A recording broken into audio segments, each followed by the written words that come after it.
must discard. And I just got back from seeing my mom, so ran into the house. Still not getting my computer. I got to do a two-step verification. It's just not working. But I bet John's going to be the first one here. We'll see. Lily won't be here today. But the narcissist actually goes through a certain stage to where it was pretty interesting. I was listening to Sam Vaknin today, and he had said how the narcissist, through the trauma that they've been through in childhood, that they actually have to discard, that they're going to go through a stage where they're trying to undo the trauma that they went, kind of like breaking free from the parents, and they're stuck in this certain situation. So they need to go through the steps, and it just gets to a point where they're trying to heal their trauma through one of us, and it's not effective, and it's a necessary cycle. Um, if you notice all across YouTube, all the different people sharing the same type of stories of narcissistic people. And why do they devalue somebody who was good to them? It's because of this innate need that they have. And they have this picture of what they desire.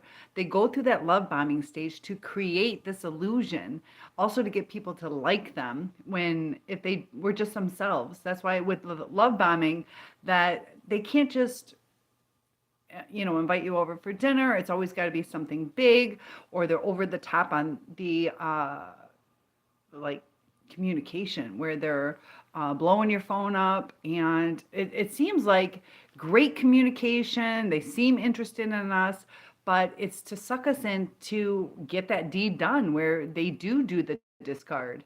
And who is that? I don't have my glasses on. I took a bet. Let's see if I'm wrong. Ooh, Running Bear. I thought John would be the first one. Good to see you, Running Bear. Feel free to join in. We usually have a really good group here. So we're talking about why the narcissist must discard. And it's definitely a pattern between narcissistic relationships. And I got somebody else here. Let's see. Feel free to join in. And Running Bear, is that Revelations 9:11 and John 10:10? I don't know those by heart, but feel free to give me the gist of it or the quote. Interesting. Yeah, there's a lot of biblical stuff out there that kind of warns us about the Jezebels and how to handle toxic people in our lives. When it comes to religion, they have the eye for an eye, turn the other cheek, and it kind of gets confusing. How do we handle this? You hear the story of Jesus with the prostitute and, all different kinds of things throughout the Bible. You are UK. I'm not sure if you're saying Uric or you are United Kingdom. I'm United States. I'm not sure what Uric means. But I don't know what that means. Let me know. So, yeah, it gets really confusing because we gave our hearts to these people. We're invested into them. And it hurts really bad because it's a different kind of discard. We do feel used because we were used. And what was the purpose in it? And, like I said, I think you joined in late with Sam Vaknin, how he was talking about the narcissist trying to heal, trying to get closure on that portion of their life. So they utilize a victim. And the closer you are to the narcissist, the more likely you are going to be one of their targets. They can target anybody. They can target children or coworkers, friends. And the way society is, it seems that we're creating more and more narcissists. And we also have to be careful not to label somebody who isn't a narcissist. Some people lie. There are white lies. Everybody has certain narcissistic tendencies, but when it starts getting toxic to you, that's when it's not good. Some people are down for, polygamous things or, casual sex, different things like that. But if it's toxic to you, if it's against your boundaries, against your beliefs, also, society's getting harder. I think, are you trying to write Nevea? Nineva? Nevea is heaven backwards. Nineva. I'm not sure what that means. Is this English? I don't know. And I don't know if that's an abbreviation for something. Running Bear. I would love to hear. I'm not sure what you're saying. But I definitely know the biblical reference. So I don't know those verses by hand though, but a lot of us, our faith can get us through this. BC, before Christ. Um, Interesting. So I'm not quite sure your point though. I feel free to let me know. Have you been through some narcissistic abuse, Running Bear, and some of the challenges you've had? Feel free to share if you want. If you don't, that's fine. We should have some more people joining us. And I changed the time. It was supposed to be at 10, and I'm like, I just want to start it. So some of them might join us at 10 o'clock. We're also doing a New Year's Eve kind of party. We did a Christmas party, had a great turnout, but often during the holidays, there can be holiday hoovers. How do we handle those kind of things? And through knowledge, it really helps us to understand what we went through. Because a lot of us have a lot of self blame, wonder what exactly happened. Time travelers, all are we? We could be. The thing is, some people believe in reincarnation. I kind of don't. But it's interesting, with the deja vu, all that kind of stuff, and paranormal kind of happenings. You kind of wonder what's out there. And I've had some experiences that make me think they were either fallen angels, ghosts, or demons. And that kind of helped me with my faith on the other side, that there should be a good side. But, that's where our healing really takes place too. Is just like religion. You have to come to a point where you're going to know, I'm not going to know all the answers. This is the faith for me. We have to do that too in our healing. Like, we're not going to find all the answers. We get the answers that we need to calm our souls and to watch out for red flags so it doesn't happen again. And wouldn't that be cool if we could travel forward and backward, or even just travel back in time, the things that we would do different? Oh, a brother of yours was abducted. Was he returned? How long ago was that? And that's what gets so scary, though. Some of you are in these narcissistic relationships. Sometimes you gotta be careful when you're trying to diagnose a person. They might also be possibly a psychopath or a sociopath. There's a lot of dangerous people out there. And Running Bear, my goodness, that's got to be horrible. I hope he was returned. Um, Sometimes two people are abducted to kind of bring pleasure. It sounds sad, pleasure to the abuser. He was returned. Yeah, I had a. Um, Tell me a little bit more about it if it's not too painful. I'm glad he was returned. I had a neighbor who, it was kind of scary. Sometimes too, it's not always targeted. And I'm talking, not trying to be rude to Running Bear. I'm letting them type if they want to share some more. But I had a neighbor who went inside to open the garage, or open the inside door from the garage, and left her car running with her 2-year-old in the car. And somebody went into her running car and took the car, and that kid was taken because he was buckled in the back seat. Luckily, he was let free a couple miles down the road, but a 2-year-old just left on the side of the street like they're nothing. You hear about the Elizabeth Smart. My goodness, it's either Samantha or Elizabeth. There's a Samantha and I think Elizabeth Smart. But you and another brother witnessed it, and I bet it was all traumatic. Oh my gosh. Yeah, talk about feelings of hopelessness and helplessness. Luckily, wow. So do you suffer CPTSD from that? Because that can be traumatic, where you don't know who to trust. You're always watching your back. Little things that we experience. How's your brother doing now, too? Trauma really affects us. And, whether it's from the narcissistic abuse or the PTSD that they went through with one-time event, depending on how long the abduction was too, that it could cause CPTSD because it's a prolonged, heightened state. Abducted brother had to go away for counseling. Yeah, that can be extremely terrifying. Um, yeah. Was it somebody he knew? Sometimes two targets aren't even people that the person knows. And that's when it gets scary. A lot of crimes are against people that the criminal knows. But when it comes with mental illness, it can be anybody. That's where it gets scary because you can live your life on the up and up and kind of build like a safe space for yourself with the people you interact with, the way you treat other people. But people with mental illness or JG, we're having this serious conversation. Yes, I'm wearing shoes. I'm wearing shoes today. And socks. I got little white socks on. Are you wearing shoes? But yeah, we're talking about Running Bear had their brother abducted. It was taboo. It was 1971 by a UFO for real. And that's the thing. 1971, I was born in 1970.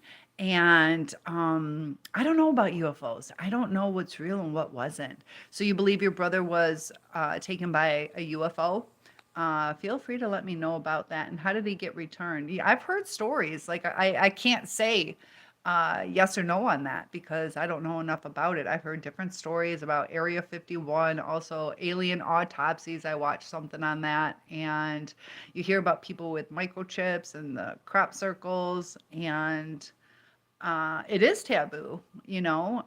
There are times we don't know what exactly is out there. Sometimes it can be explained away, whether certain cloud formations. I've heard different kinds of birds. JG's been hoping you get abducted and find a portal for years. You know, if it was like a beautiful place to go, it'd be great. But if it's not, it'd be kind of scary. Also with different languages, I've told you guys I've been to China.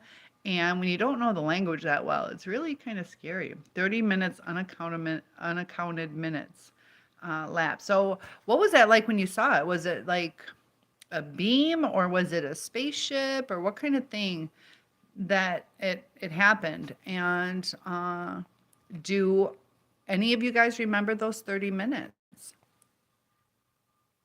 You know, sometimes I've had certain things happen to me where they were unexplained.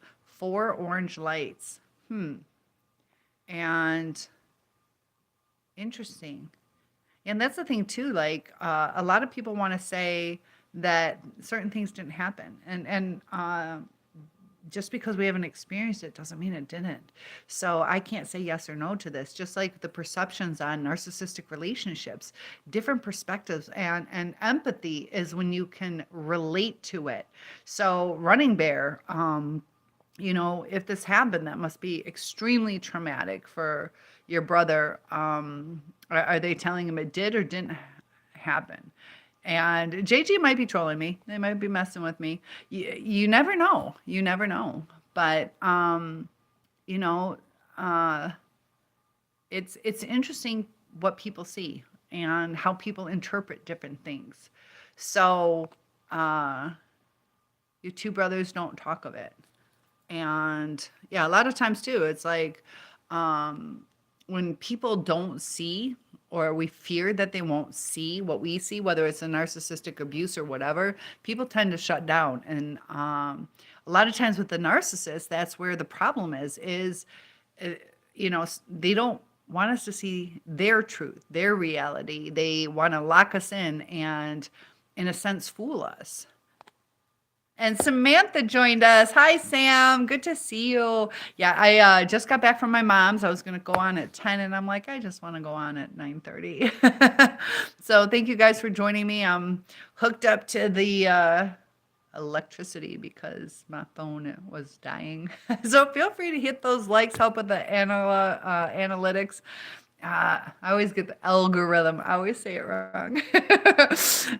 But Samantha, good to see you guys. How was your day today? We got JG asking if I'm wearing shoes. And so JG, are you still here? Running Bear might have left after you said that. So good to see you guys. But Mrs. Bundy. Is Sam Mrs. Bundy? At least you got another nickname. So much for Sammy Sam. You're Mrs. Bundy. Who can I be? I want to be Mrs. Socks. What can I be? But hopefully today was a better day for you guys. I was at my mom's today, and it was pretty sweet how it was interesting. She had a physical therapist who my mom was telling her, I'm not getting a lot of sleep. She has a roommate who is very frail and doesn't sleep good. She falls out of bed pretty much every night. And my mom's really concerned about this lady. And my mom's not getting the help that she needs. So physical therapy said, you can put in for a room transfer. And my mom's like, I know, but I'm worried about that lady. And plus her daughters are really nice when they come to visit. And I just want to make sure she doesn't fall out of bed. And the physical therapist had said, this might sound cold, but you're here to get better.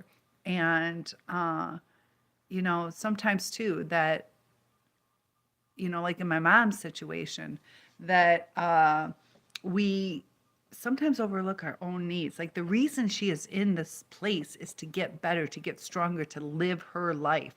And she's worried about the next person. And she needs to be worried about herself. And I know JJ said I have long hair. It's down to my butt if I move. But yeah, being 6'1", it's probably past Sam's butt because she's shorter. I do that with like little kids. And it's like down to their knees if I like put it next to them. But being so tall, yeah. And thank you for the love. And Sam sending you some love too. Yeah, with my hair, when I caught on fire, every time I try to let it grow, it burns. So I had it where something happens. But when I was 5, my hair caught on fire. When I was 5, I burnt my hands again, being a dumb bimbo. And then right before a French final, somebody lit my hair on fire.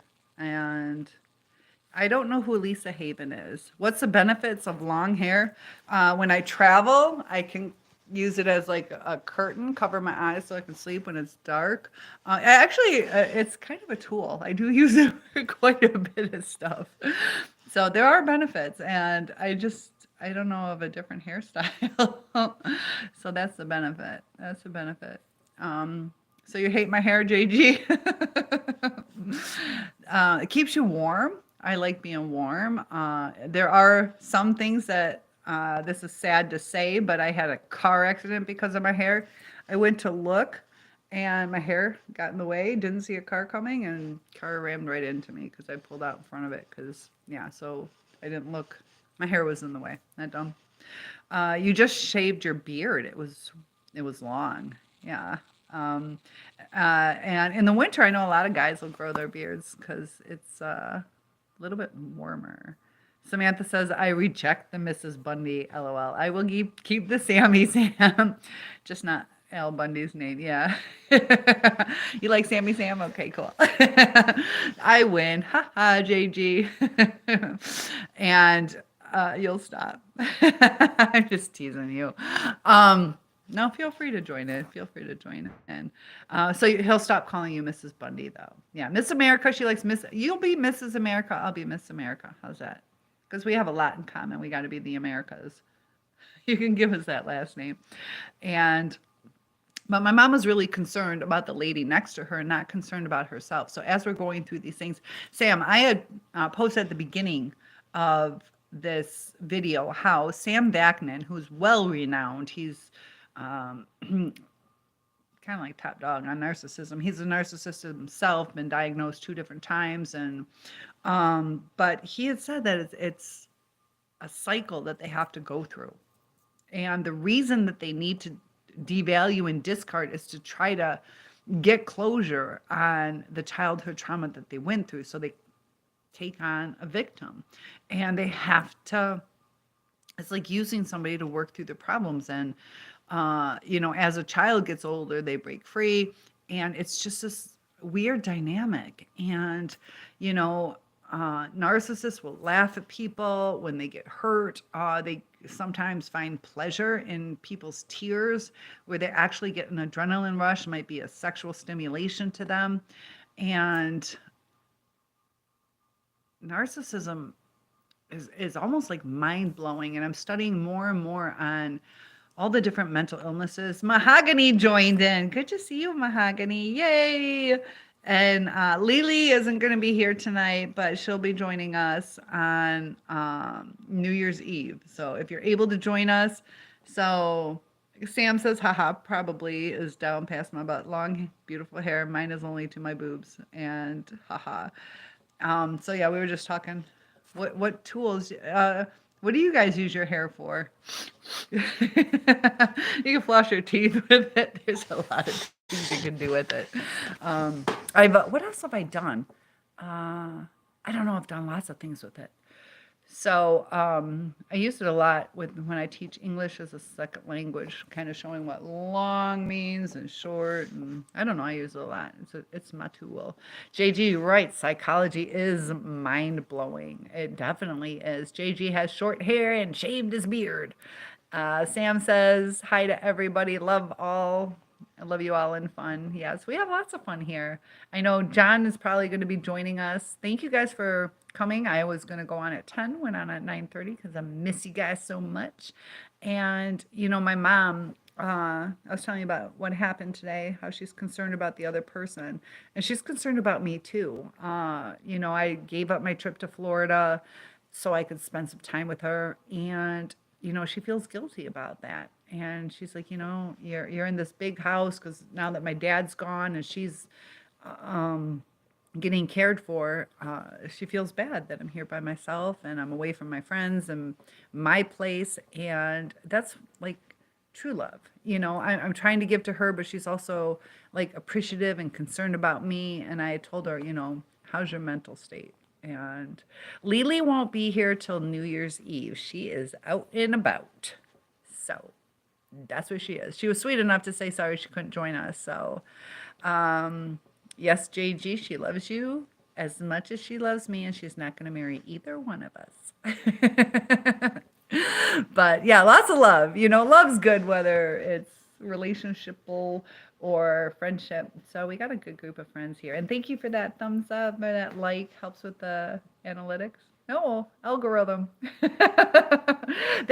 I told you guys too, as far as the proof, is the narcissist ever going to change? Have you guys thought of something that you want to change permanently? What's one thing you want to change permanently? Comment below to see the proof if the narcissist can actually change. It's kind of like your self-experiment where figure something out that's important to you, something that's going to make you better, whether it's quitting smoking or not drinking anymore, exercising, whatever it is, and see how long you last.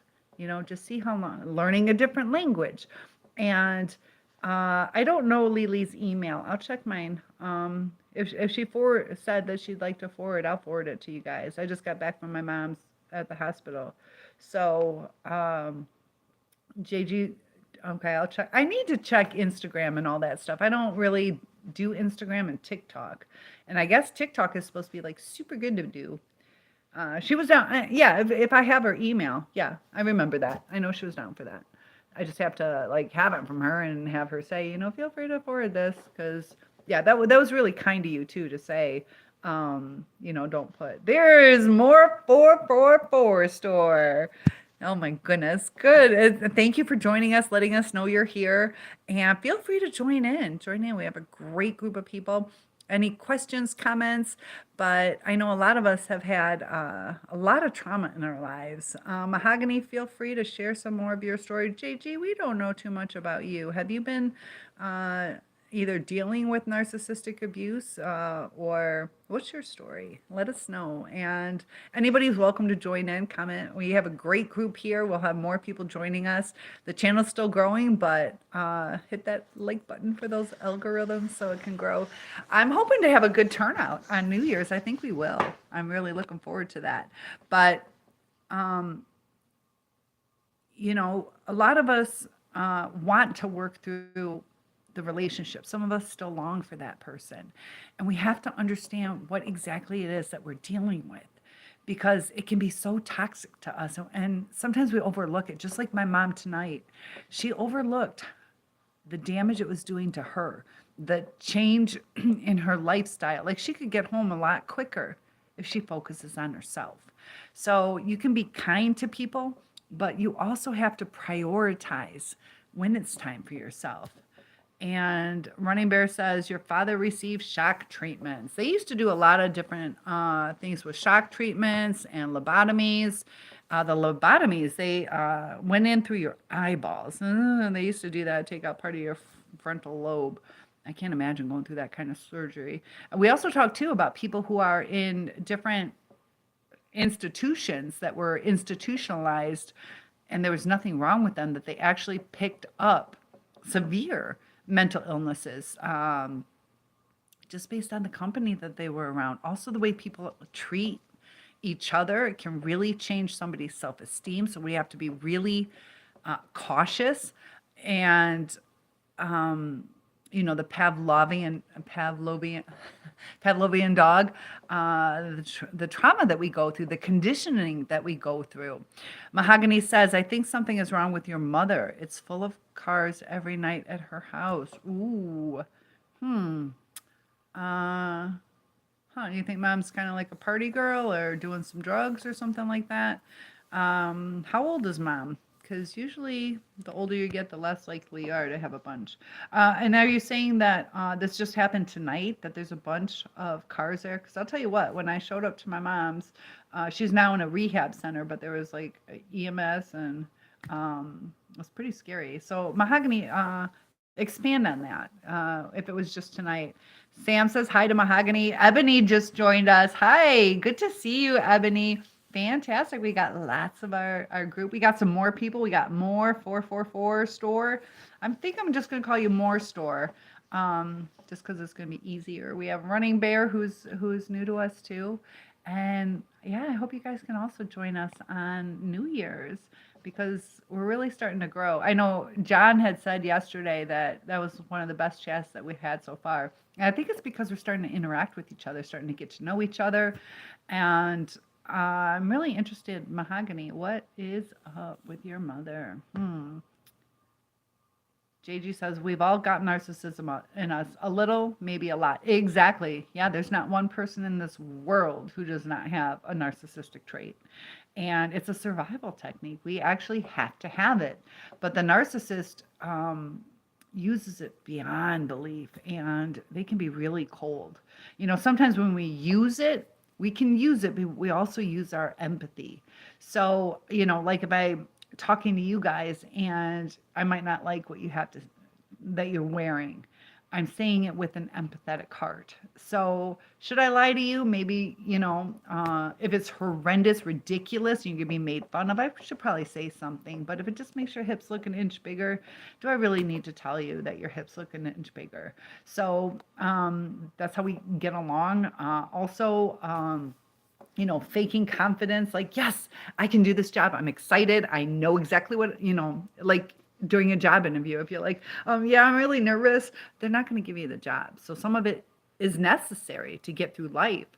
And Mahogany says, my mom is 63. It's cars there every night now. That has never happened. She's not a party girl or anything like that. Oh, how long's that been happening? And is your mom single, widowed? Something's up with that though. Yeah, I'm not liking that either. Mom got a lot of money. Not that I'm going to go after it, but is that what people are doing? Possibly. It is the holidays. Does she have like quilt friends that she's bringing over every night? How long's that been going on? Let me know a little bit more. Trying to understand that. Something's interesting. Hopefully, I don't know. What the cars look like? The cars look like beaters, or they look like people in her social, on par with what she drives. Saint Jeroboam, I'm not sure what that means, Running Bear. I feel so bad. I'm not understanding a lot of what Running Bear is saying. I feel bad. Saint Jeroboam. I don't know. More nicknames. We'll just give somebody that nickname. Mahogany says hello to everybody, to Samantha. Lots of love. And yeah, we were talking, Running Bear brought up the shock treatments, and there's all different kinds of mental illnesses, different kinds of treatments. People used to think that certain people with mental illnesses or people that act different were witches. Mahogany says a week now. I don't talk to her. It's been 3 years. Your golden child, sister and brother, and a lot more cars than you've ever seen. I wonder if it's because of the holidays. Since you haven't talked to her in 3 years, um, I don't know. Does she have a new boyfriend, or is she kind of doing a bunch of holiday get-togethers, or did one of her friends pass away, and she's having kind of like a week for them? It's been a week. This is also the holiday week, so it's kind of hard. Hmm. I'm not sure, Mahogany. Yeah, Samantha says, is that family, perhaps? It's hard to understand when 3 years go by, people start changing a little bit. They get different friends. Interesting.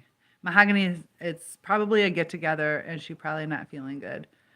That's kind of my guess right now, because it is over the holidays, and brother, sister, maybe one time was the brother, and the next time was the sister, aunts, uncles, whatever. And uh, do you have any desire to talk to your mom anymore? And you haven't talked to her at all, like even happy birthday in 3 years? Sometimes we need to cut the toxic people out. Mahogany says, yeah, probably so, Samantha.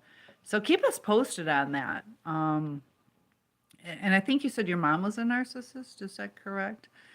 They love, when they're low on supply, that, they can easily throw a party to kind of, she is a narcissist. Yeah, maybe she's just trying to get some supply, so she is throwing some parties, or a little pity party too.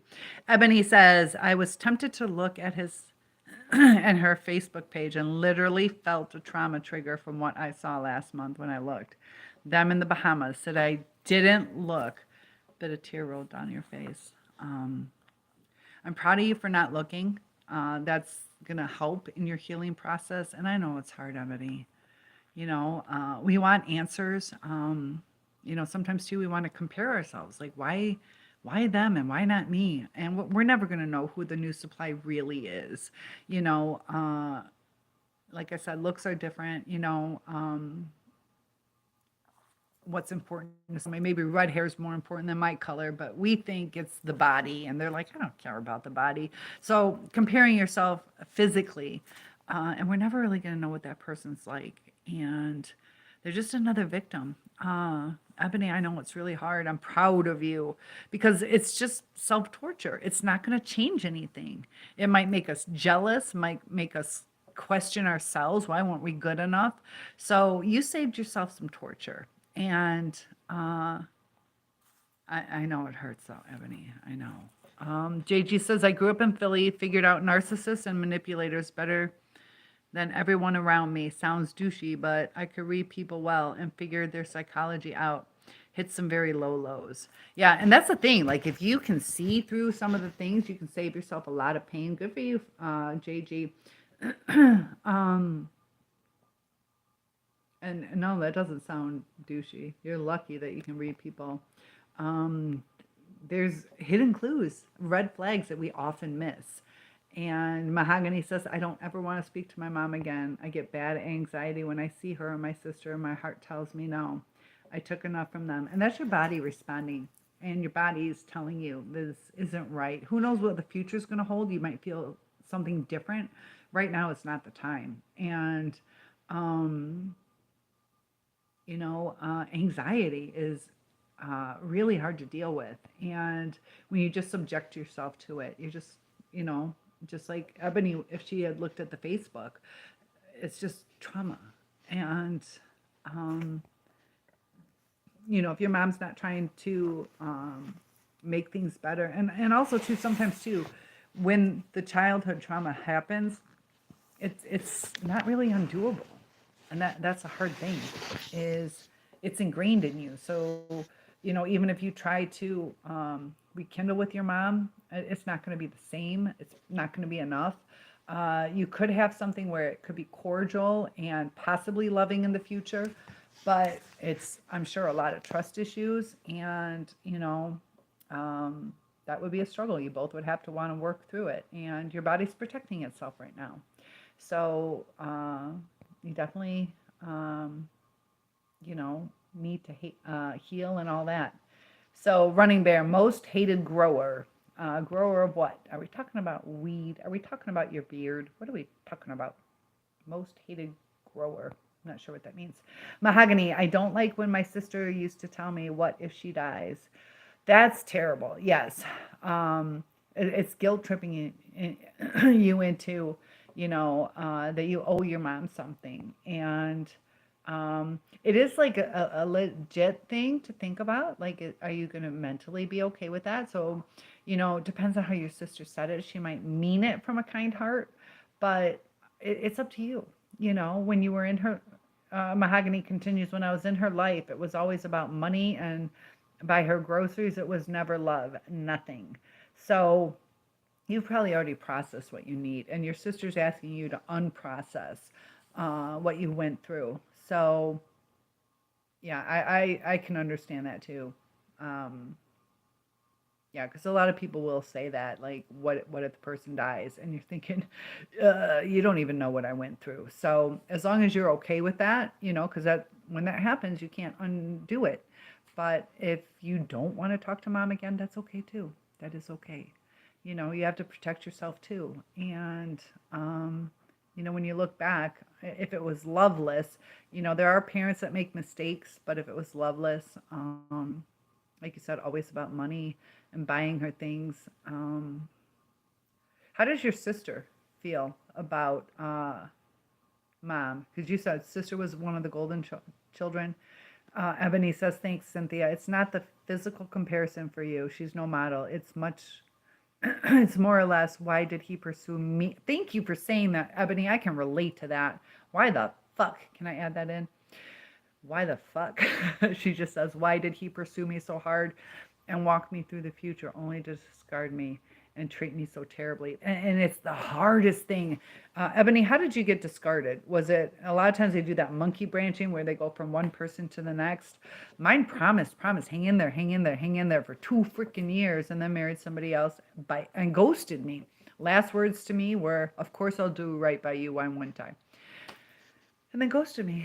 I still deal with anxiety because I'm like, are you alive or dead? Just tell me fuck you if you don't want to talk to me. Like, you can even tell me to fuck off. Like, I'm not sitting here trying to get back together with you, or, and you're apologizing for things, and then you get uptight. So, yeah, it's terrible. They pursue you hard and then drop you, and you're like, oh my God, I did everything you asked.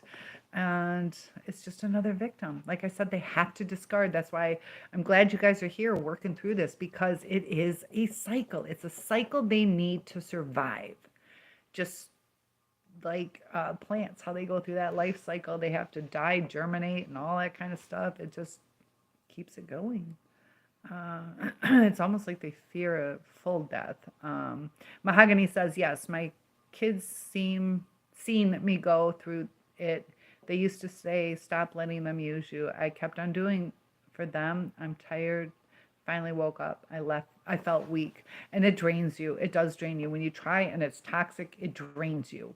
And it's a response.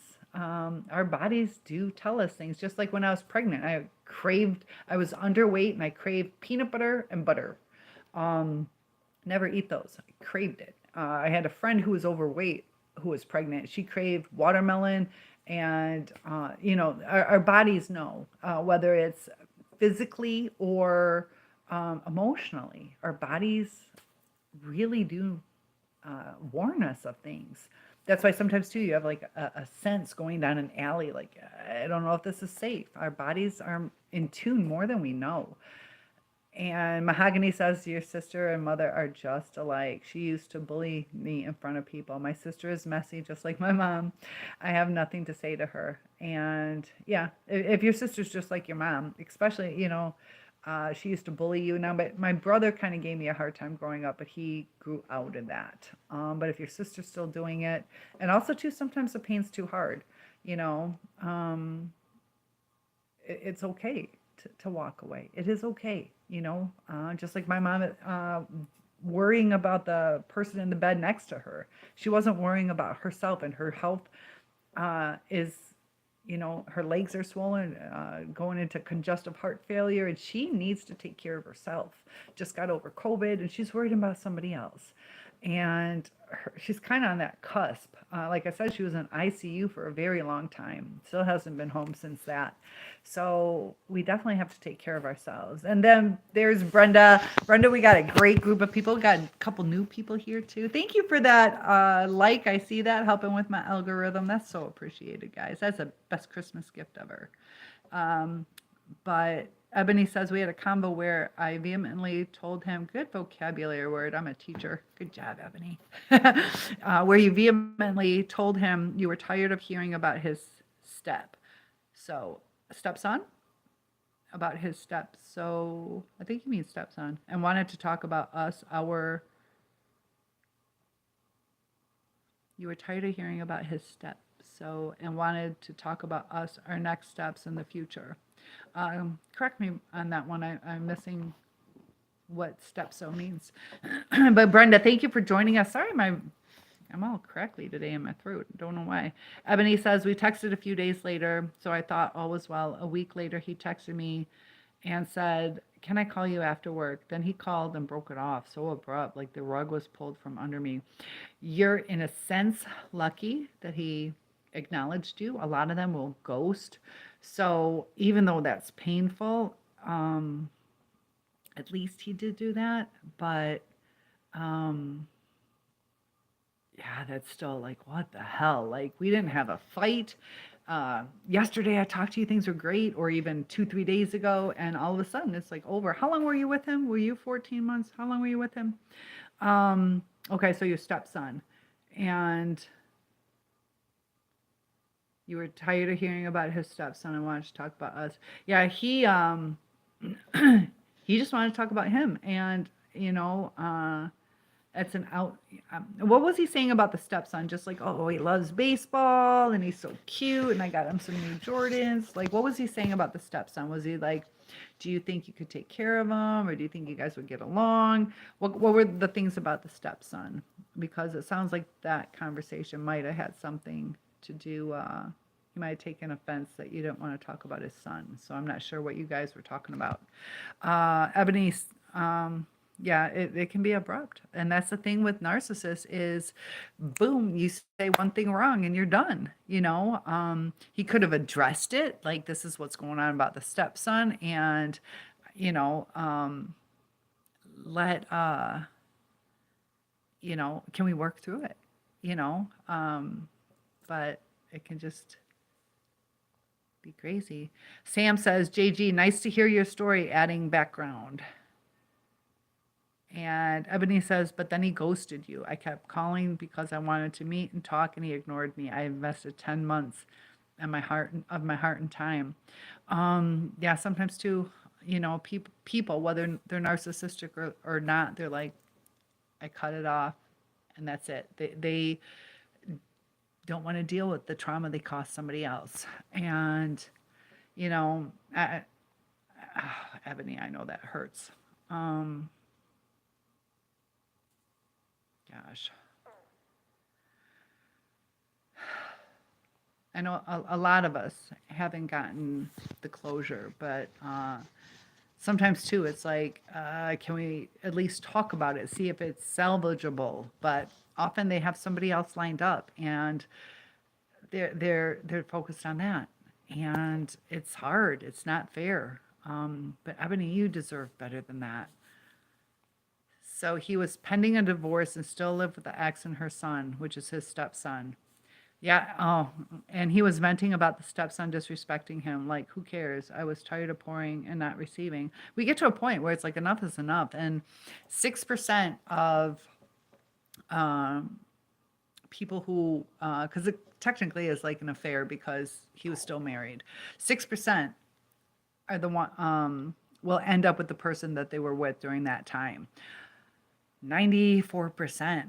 And you're like, you left your wife, you got divorced, but they don't even end up with the person, because it's often either they see it as freedom, we were a stepping stone, or accountability. They don't want to tell people, or people put 2 and 2 together, like, wait a minute, you met them a year ago?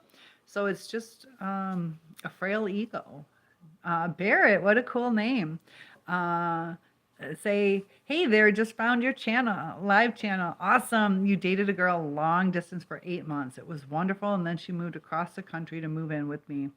And the devaluing began. We're broken up. Oh my goodness. So you guys dated long distance for 8 months. How long have you guys been together, Barrett? Before you broke up. Before you broke up. How soon did the devaluation start? A lot of them is her last name Man Eater. Barrett Man Eater. I don't know. I was so sheltered. I don't know what all this stuff means. Is there what's this Barrett? Or Beret? What are you talking about? Barrett is her last name, Man Eater. I miss this other JG. I'm out of the loop. I'm very sheltered, very, very sheltered, so I miss a lot of things. Ebony says, therapist, Barrett, feel free to let me know. Oh, there you go. Hold on, Barrett. Ebony says, therapist told me when I told him I was tired of hearing about the stepson that it was a boundary, and that's why he jumped ship, because he wasn't in it for the long haul to begin with. And yeah, it's a boundary. It's like we're focusing on us. We're trying to get this discussion going, and you were trying to focus on you, your time with him. And it wasn't what he wanted to talk about. So Barrett continues, we met October 2021. I did one thing wrong about 2 weeks into living together, and then she turned on me. Was it a biggie, like cheated, or was it like he forgot to bring in the garbage cans? So some people have certain deal breakers, so I'm not quite sure. And sometimes it was something silly. You left the bathroom light on when you went to work. Thank you. I got another like. That helps with the algorithm, and I appreciate that, guys. So I'm curious, and I know sometimes, you guys don't have to answer all my questions because sometimes that hits a little too hard, but was it a big thing or a small thing when you did something wrong? Yeah, sometimes too, when we first move in with someone, we don't even know exactly what, is going to piss them off. We can make them dinner at 5:30 and they're like, that's fucked up. I don't eat till 7. Now I got to, or you turn the laundry on at 9 p.m. and they're like, that's fucked up. Now I got to listen to the dryer going. And they're all pissed off at you, like if we just would have talked about it. So I know that's hurtful though, Barrett. Sometimes you think you can work through things. Barrett says, we had been going out, doing a lot of fun things, music festivals, etc. Then she moved in and I had a small depression. Okay, due to family issues. I regressed into playing video games for 2 to 3 weeks. I still spent time with her, but I became a homebody. Then she started going out and making new friends. And that's hard because she really should have supported you through that. Family issues can be devastating. And that's just where the lack of empathy comes in because, if she really understood you, understood the pain, a lot of narcissists, they're like, what the fuck? What's the big deal? It's only your aunt or it's your mother. You don't even live with her anymore. So, that also, for all of us hurting over our narcissist that shows you the depth. How many of us across the board right here are like, they instantly ghosted me or they devalued me. An 8-month relationship, you live together 2 weeks and see you the fuck later, especially after moving across country. Is that what you said? Yeah, they're in it for the good time. Festivals, music festivals, how fun. But when times get tough, and sometimes two people, you can see what you kind of went through. You were kind of playing video games, not paying attention to her, but it should have been a discussion. And, sometimes too, when we're hurting, we have to give empathy back. Like this person just moved across state to be with me. And yeah, so it's hard. It's hard. And, sometimes we both could have done better in the situation, but, it's sad that she didn't give it more of a chance. It's sad. She just expected everything to be super easy. And that's where we have to be careful on our depression, that when we are in a relationship, that we kind of don't take it for granted, that we express our feelings. And even though we're sad, just like Me, if I'm sad right now and I have a newborn baby, I still have to take care of it, whether I'm sad or not. So when we're in these relationships, we still kind of have to take care of it. But Barrett, I'm so sorry for that. I know. JG says she's a gaslighter, Barrett. Exactly. Yeah, because she wasn't there for you, and that's she should have been there. Uh, you know, um, Mayor, good to see you. Mayor, I hope you can hear me this time. I kept calling out to you last time you were on, and um, I don't know if the connection was bad on your side. So I kept going, Mayor, if you're still there. So you say being used and discarded should be illegal. It's definitely immoral. And that's the thing is it's not illegal. Also, all contracts across the board, those are legal. Good luck getting out of them. You might have 24 to 72 hours to get out of it. Sometimes you don't even get a chance. But marriage, oh, okay, you changed your mind. That's fine. Like it's a contract. But yeah, the emotional abuse, especially, sometimes people break up. They do. They break up, but the ghosting and the purposeful manipulation and usage of other people should definitely they do have IIED, intentional infliction of emotional distress. So that is something that you can take. It's a tort, IIED, intentional infliction of emotional distress, but good luck proving it. So yeah, there are tort laws out there, but yeah, people, he said, she said, and they don't really do it in relationships. So there is some legal, I've been to law school, there is some legal stuff that you can do, but they don't really listen to boyfriend, girlfriend kind of stuff and people cheating on each other. It's like, oh. And the thing too is like laws might have changed, but like if you ask, I think they might have changed, but it used to be where you say something like, I don't consent to sleeping with you if you have, let's say, herpes or something. And so they lie, they tell you that they don't, and then you sleep with them.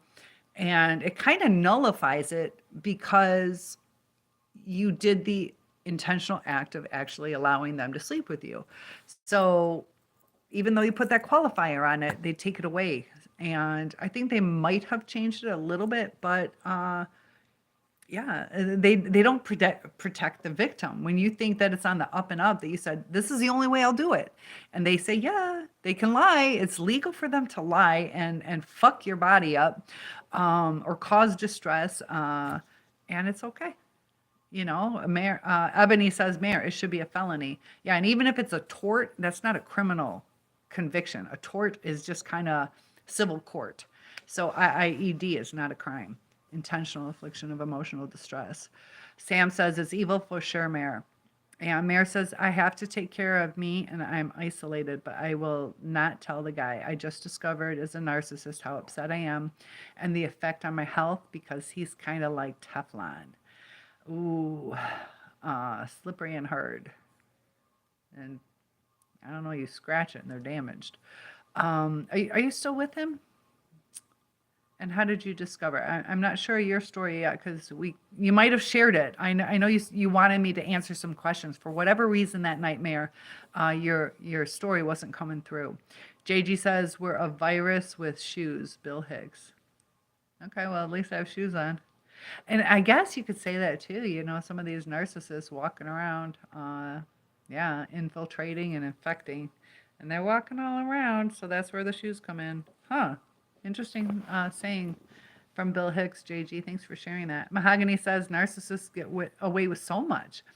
A lot of times, too, you think about it, people in power can be narcissists and judges are in power. There are some kind-hearted ones. If you listen to Judge Judy, though, she's so brass. I don't know. It's like sometimes she just doesn't.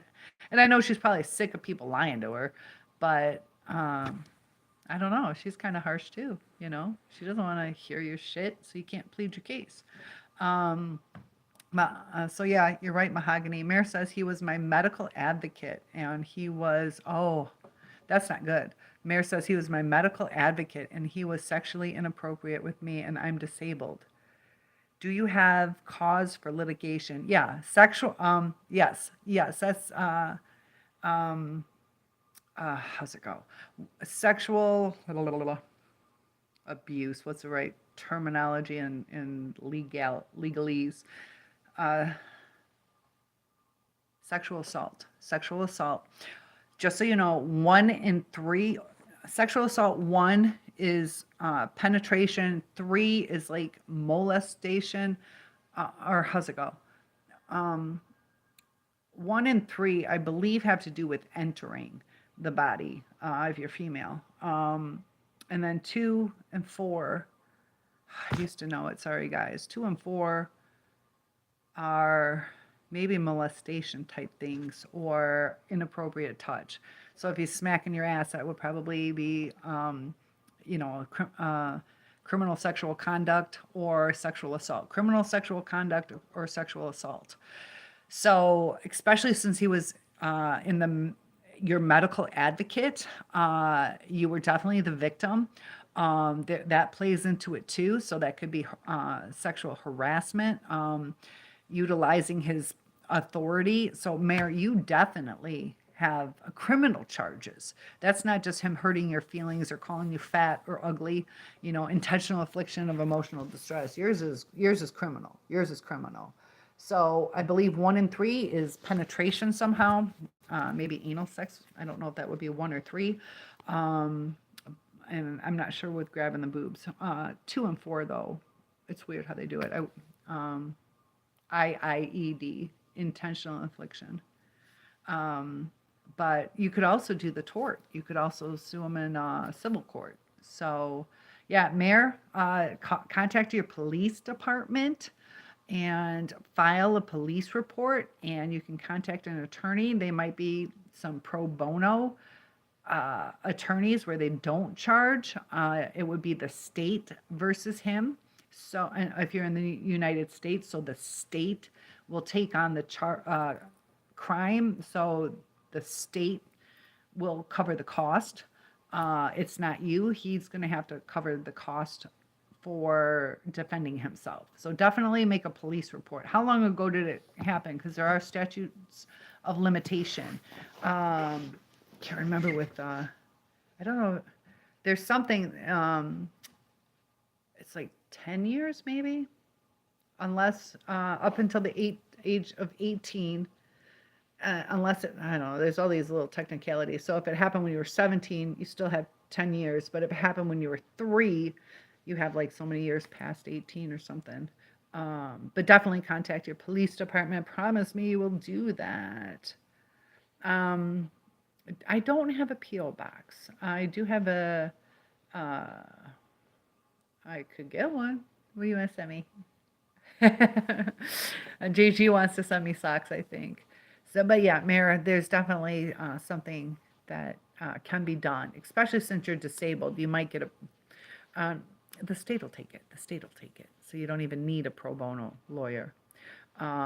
Please follow up on that. You don't deserve that. Barrett says what happens. Also, he could lose his license, whatever type of medical advocate, if that's just an advocate, like a speaker for you. But if he was like a nurse or anything, but definitely he shouldn't be allowed to continue doing that.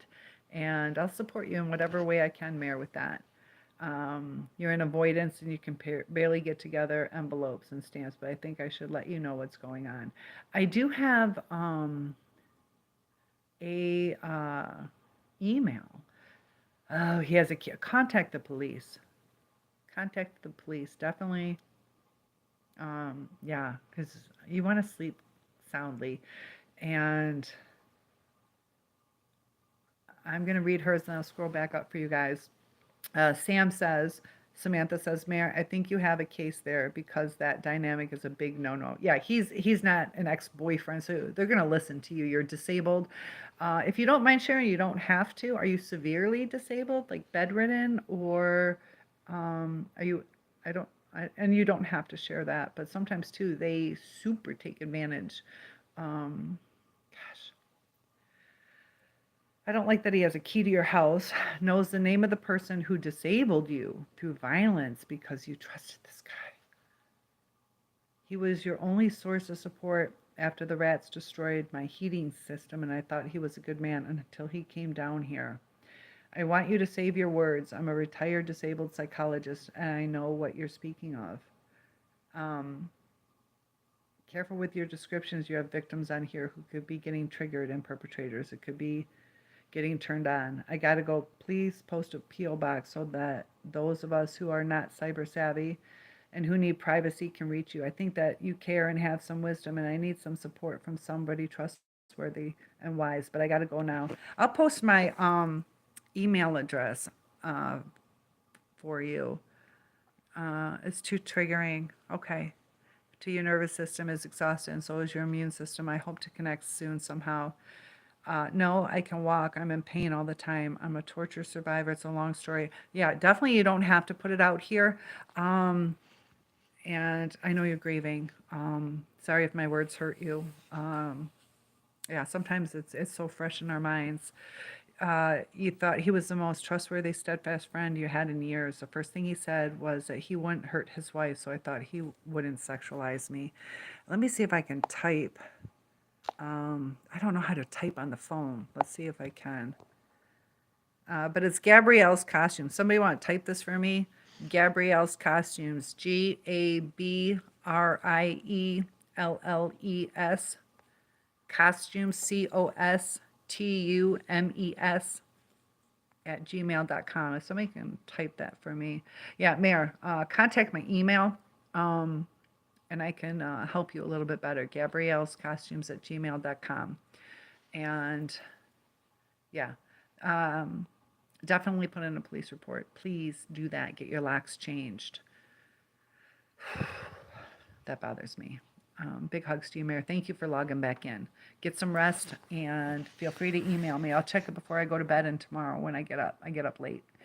Sam says taking advantage of his position of power over you to abuse you is absolutely a case. It is. Yeah, and that's the thing too, is it's terrible when we trust people that they do us so wrong. Especially a lot of people with the sexual violence. I've been molested, I've been raped, and yeah, Mary, I want to help you. I only have an email address right now.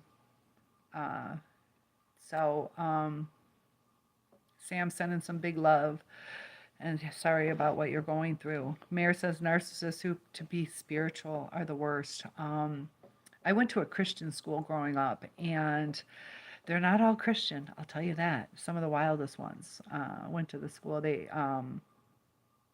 I know my mom. My mom's atheist, and when we were like act out as kids, there was 4 of us, and we'd like shut up to my sister. And do you think Jesus would like that?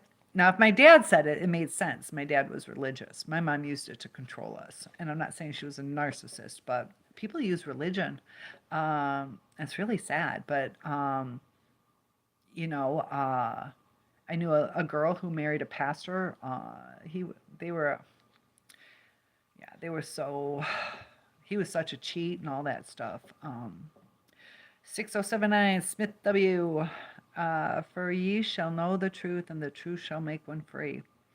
And that's a great thing to say. I'm going to call you Smith W. Or Smithy. I'll call you Smithy if that's okay. You can always tell me I can't do that. But Smithy says, I'll read that again. For you shall know the truth, and the truth shall make one free. And that's why, like with Mayor, the truth is you do have a case. You can get help from the police. You definitely need to do that. Please do that now.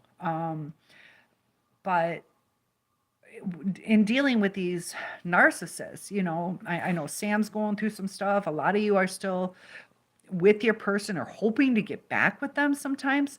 That if we really know what we're dealing with, like if Mare knew what she was dealing with, she would not have gone there. So we have to watch out for red flags. And that's what's so hard with the narcissist, just like Mare. There's no way you freaking know, because they come across as either religious or kind-hearted. They use things like I'm so good to my wife, or I'd never hurt my wife, trying to build their case on why we should trust them. And, you know, in the beginning, they come across as kind. Sometimes too, and I'm not saying this with Mayor's person, but they can have kind of true intents, like, yeah, I'll be cool with you, but something clicks sometimes, and they see you turn into a victim. You know, just like a lot of rapes happen that way. You know, it's a power thing. And Smithy says you can call me the Rain Man. That's the thing. I have to try to remember that though with the names. Okay, Rain Man. All right, I'll try. I don't know if I'll remember that. I'll try. And if you keep reminding me, it'll help. But Smithy wants to be called the Rain Man. It's raining men. Hallelujah. Mayor says, don't worry if you don't hear from me by email because you're in avoidance. That's why I don't.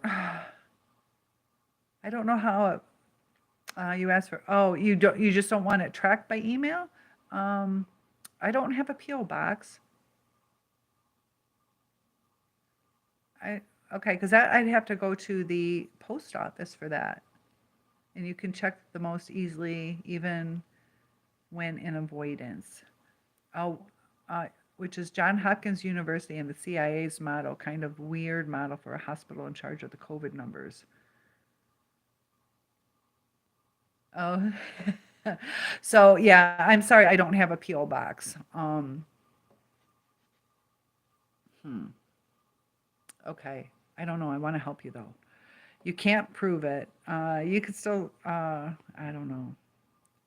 Mayor says what he did to me when he was here is mild compared to losing a friend. I'm alone. I need a trusted friend. I need protection from abusive on-site management where I live.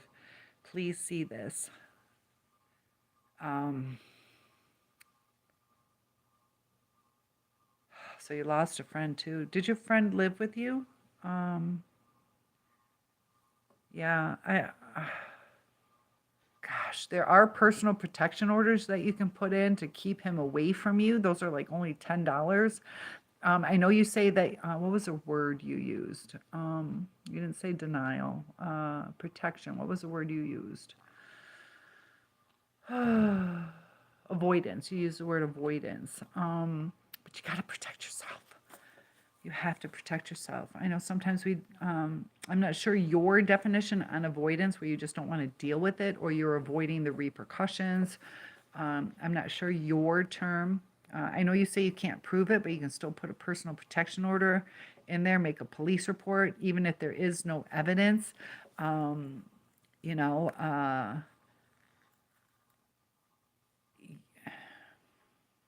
You walk the path of the truth and it hurts, but at least it's real. I broke off an engagement 3 years ago because the guy lied to me. You don't understand the concept, so please stop telling me to go to the police. I have no proof. I know you don't have proof. Okay. Um, I still think you should, but that's me. JG says to Samantha Barrett says, how do you tell the difference between narcissistic behavior and someone who just wants to end a relationship? Usually it's kind. Thank you, Rain Man. I hope to see you again. And thank you for wishing everybody to take care. Hopefully we have a New Year's Eve special, so feel free to join us on New Year's Eve. But the difference between a narcissistic behavior and somebody who just wants to end a relationship, society's changing too. We're all into, not all, but so many people are now into ghosting. It's just the easy way. People don't want to take accountability. They don't give a crap about other people's feelings. And that's where it's starting to get really hard. Usually you would call the person. You should meet them in person. It used to be seen as rude to do it by text or email, where you should meet up with the person, especially long distance long time relationships. But usually it's kind. It's usually like, I'm sorry, it's not working out.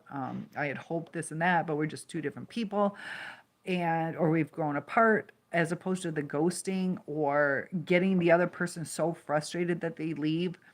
So it can be really hard to kind of really understand it, but usually it's kind. Mine just ghosted me. Often, too, if it's just the end of a relationship, they usually don't just move on. They still need time to grieve and process. So, if it's a narcissistic person, they don't have depth to it. So, if you're just kicking it with a friend, like a fuck buddy, yeah. But if you are in like 2, 3, 4, 5 years or married to the person and they just ghost you, that's different. Amir says, what's making me sick is that he knows how much I needed him and that I didn't have any close friends anymore in my life. And he behaved in a way that cost us our connection, and it's a price he knows I can't afford to pay. I had been a year without heat. Oh, and traumatized by that experience, and then traumatized by the abuse of power here where I live, by the on site management, and he was protecting you. Um, and you say, what am I supposed to do? Now, I can't have a toxic person protecting me from another toxic person. I know you said you were disabled. Are you at your own home or are you in a facility? You don't have to share if you don't want to. This guy is not dangerous to me physically, he's dangerous to me emotionally. The physical danger comes from the risk of me getting sick because this is so upsetting. And I'm so isolated and I have no one to protect me from the abuse of on site management except this guy who has shown me that he could use and discard me. And he put his wife through way too much because we didn't do much. And he put her through hell and he put me through hell. It was an ego trip for him, and I can't stand that he's getting away with it. He doesn't even realize the harm that he's done, and no one here where he lives knows what he's done, and no one will believe me. I have no proof, just a worsening of my PTSD and my overall functioning. He has to stop being your advocate. You do have, it sounds like an abusive place where you're staying. I'm not sure what exactly is going on with that, but I don't know how you got an advocate. Was it just he just stepped up to the plate, or did you request one? Yeah, that's hard. JG says he played you. That Mr. Hyde came out and he loved to walk all over you. Ebony says a normal person who wants to end a relationship doesn't leave you in a ball of pain and heartlessly walk away. At least they, a lot of times, will at least give you a hug, a real tight hug, as opposed to just ghosting you. They have some sorrow for the pain that they caused, and a narcissist won't have that sorrow. They'll sometimes laugh it off, or geez, get over it, or what the fuck, leave me alone. It's usually in the breakup that you can kind of tell. So you're right, Ebony. Uh, yeah, and sometimes too, Barrett. That's such a good question that you asked. Um, yeah, it's the coldness. It's the coldness it can kind of tell, and also how soon that they get into a new relationship. If you were in a long term relationship, if it was just dating, kicking it for a while, then that's kind of uh, nondescript, I guess. And Samantha's, oh, I'm doing a little JG emoji to you. And oh, Sam, put that message back. What did you say? I don't know what you said. You retracted your message. Secrets. Um, but yeah, it can affect our overall functioning. And the PTSD, you're going through some CPTSD, complex post traumatic stress disorder. You already have some losses that you've gone through, and when it's long term, that's complex. It's just as bad though. You'll find a way to reach out to you. Thank you. And if you put it at the bottom of this on YouTube, when I come out of avoidance, I'll send you my PO box. Yeah, maybe we can figure out a way that way. Um, that would be good, Mayor. Uh, it should be in my description anyways, but yeah, I'll guys, you gotta remind me to do that. But definitely, Mayor, I'd love to have you reach out and I'll comment. So I can't. My computer's frozen. That's why. Can somebody type that for me? Gabrielle's costumes at gmail.com, and then I'll do it as soon as I'm rural. So I have to do a two-step verification. It's not letting me click on my phone, and I don't know why. My phone's working through YouTube, but it's not working for phone calls. So Sam's says painful. Mayor, I want to help you, my sweet friend. And Mayor, as long as you can, when you're available, join in. We have a really good group here, a good support. Bear says, my ex met me in person to end things, but she was cruel to me afterwards. She tried to hustle me for a music festival ticket that I had bought months prior. Yeah, sometimes people are still selfish. It's not a one-time selfishness. It's over time. So it's kind of a pattern. A narcissist will show patterns, and maybe she was just like, man, why'd I break up with him? Could have gone to the concert, But if it's like constant and starts berating you and telling you what a jerk you are, on and on and on, and then trying to ruin your job or slit your tires or things like that. Mayor said, no, the man that showed himself to be a narcissist who could use a value and discard me was your very best and only. Oh, Mayor, that's hard. So not only, it's kind of heartbreaking. Well, it's definitely heartbreaking to have that much trust. Yeah. And I know that's hard. JG, little hands that emoji has, but big feet. Barrett says one of the several things she did to me. Okay, so if it's several, as the more I get to know your story, the more I can kind of tell you. But, a lot of us are like, was it narcissistic? Were they narcissistic personality disorder? Were they borderline, bipolar, or la la la? Was it toxic? That's what I want you guys to figure out. Was it toxic? It doesn't matter what the diagnosis was. Was it toxic to you? Because, kind people can be toxic. My dad was super kind, but he overdid religion. So if that's toxic to you and you don't want to hear it, or you feel you're Jewish and he's bringing Christianity to you and it's starting to depress you, that's toxic. My dad means it in a kind, he's passed, but he meant it in a kind hearted way, but that can be toxic to you. And then that's not a good relationship, even though my dad was super sweet, he wanted to save the world. So he pushed it too much, and it can be toxic. It was toxic to people at church. He did it too much. And yeah, Bear, that's hard. So several things. And Mayor is saying friends. Yeah, you got lots of friends here, Mayor. We'll help you through. Trump hands. Yes, Trump hands. And he's right-handed. 4 out of 7 of the last presidents were left-handed. Obama, Bush, I can't remember. Clinton, who was the other one? Ford? No, I can't remember. 4 of the 7, but not Trump. He's right-handed. And I want to do something on that because they had something about the liars. How if you lie, you look a certain way, and you can tell when somebody's lying. And do left-handed people do it the other way? JG says, John, are you sleeping in? Where the heck-a-doodle are you, John? Pipe in. There you are. Very tired today. Ooh, you just got paid today and had a big day, a big day of shopping. We got 75 pounds of popcorn. Ballin'. Lots of money. Yeah, JG's, glad. That's so sweet that you're asking John to pipe in. We need some testosterone in here. Oh, Mayor says you haven't read everything, and I understand, but when you go back, maybe you will understand the danger is to my health emotionally and physically from losing him as a friend and finding out he could... maybe some, I don't know if some of it's not popping through. I thought I was reading all of it.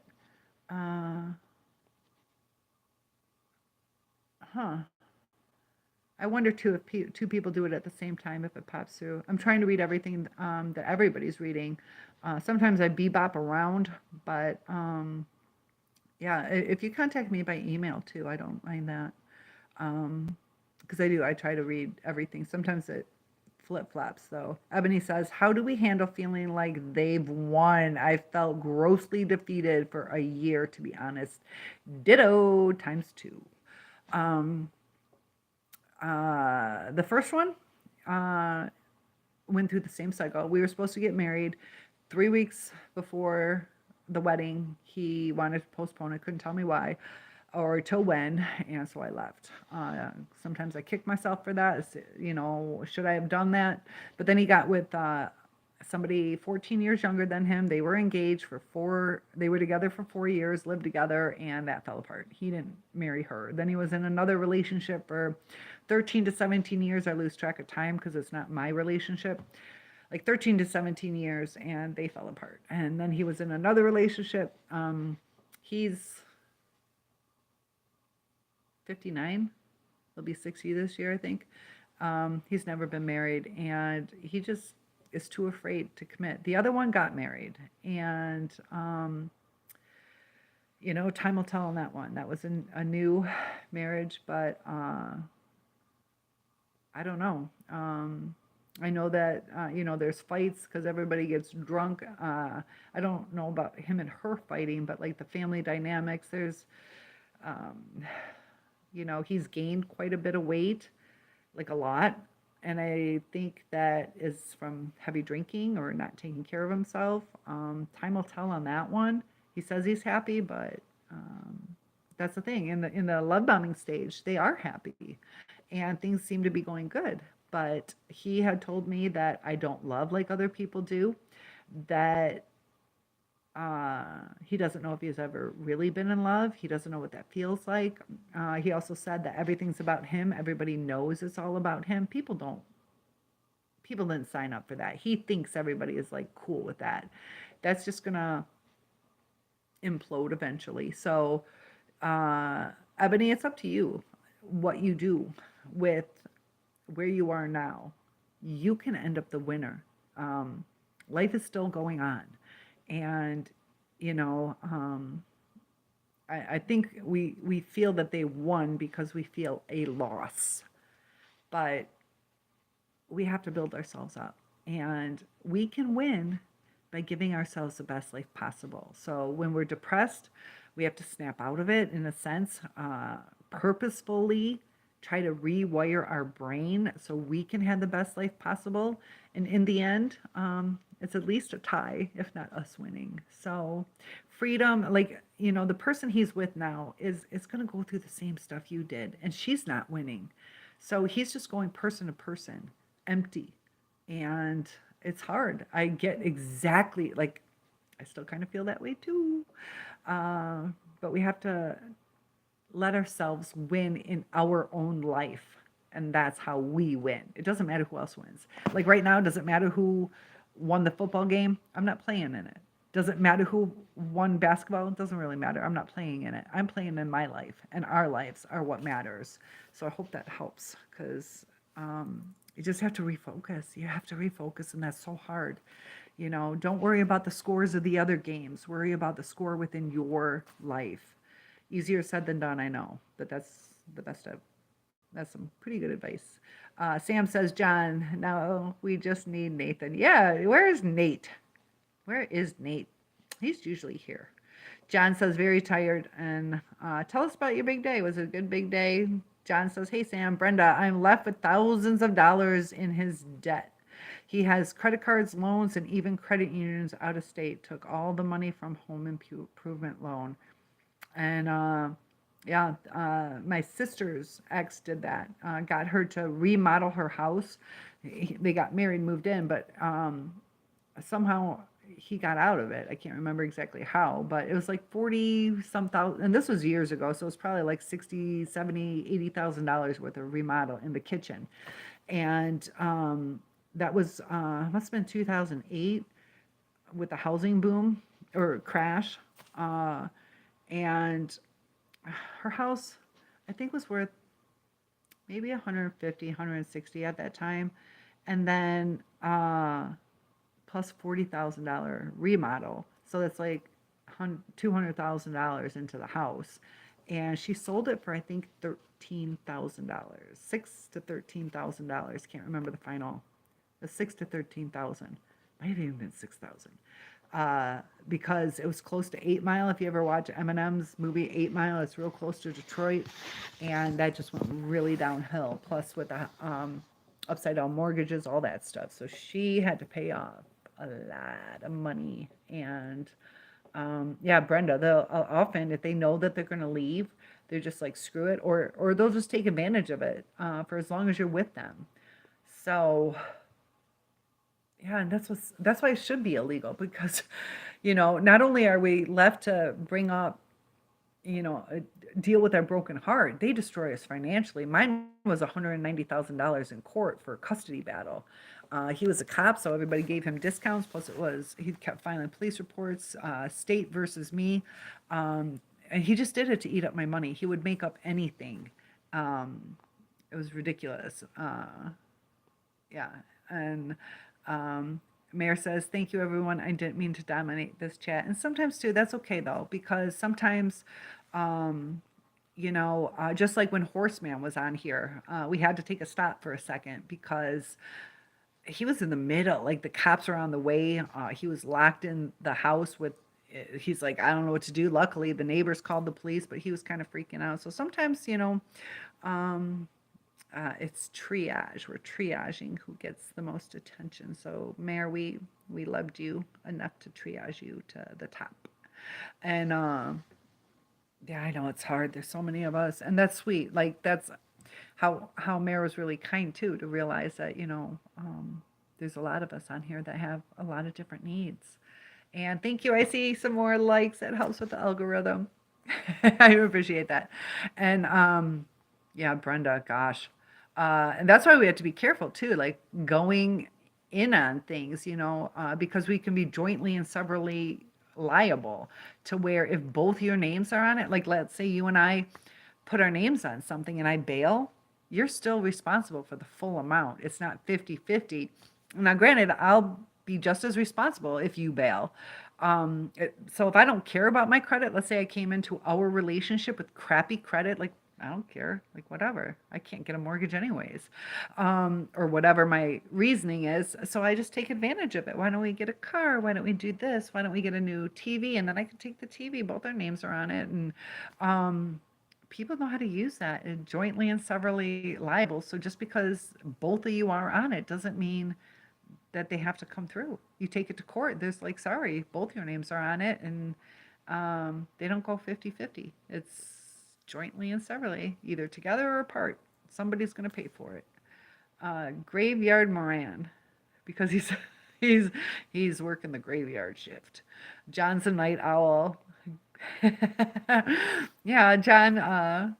Usually you are. Busy day. Mayor says, thank you, everyone. And you are welcome. Barrett says she told me she had childhood trauma and had issues with her parents. But every time I saw her interact with them on the phone, everything seemed normal. Yeah, my second one had said that his mother, he thinks, sexually molested him.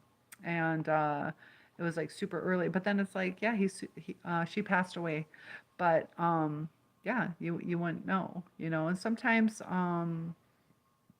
people go into denial about things too. It can be quite odd.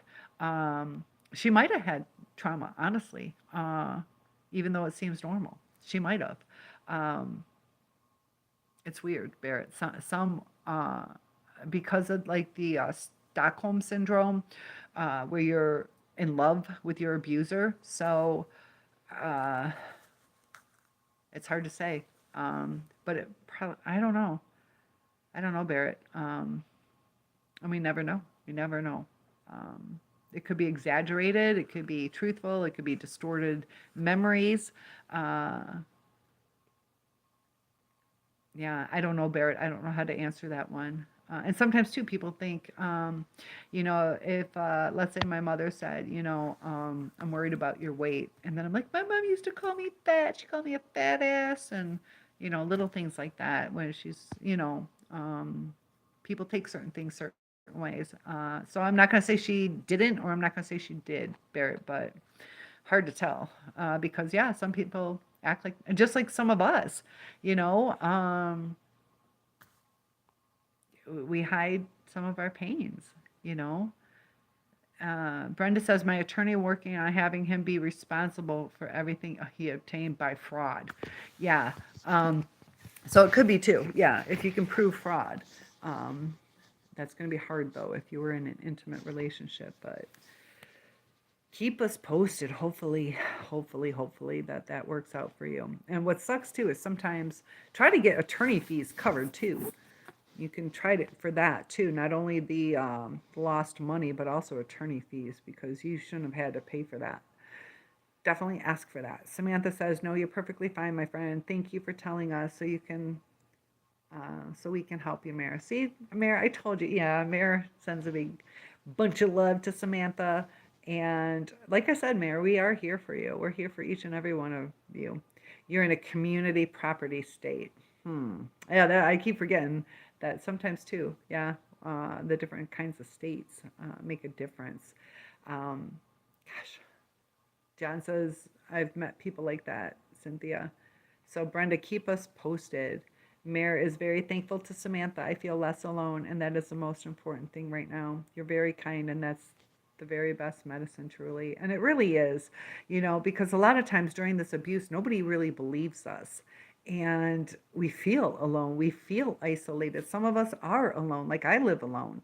And Mare, that's got to be really scary when you're disabled.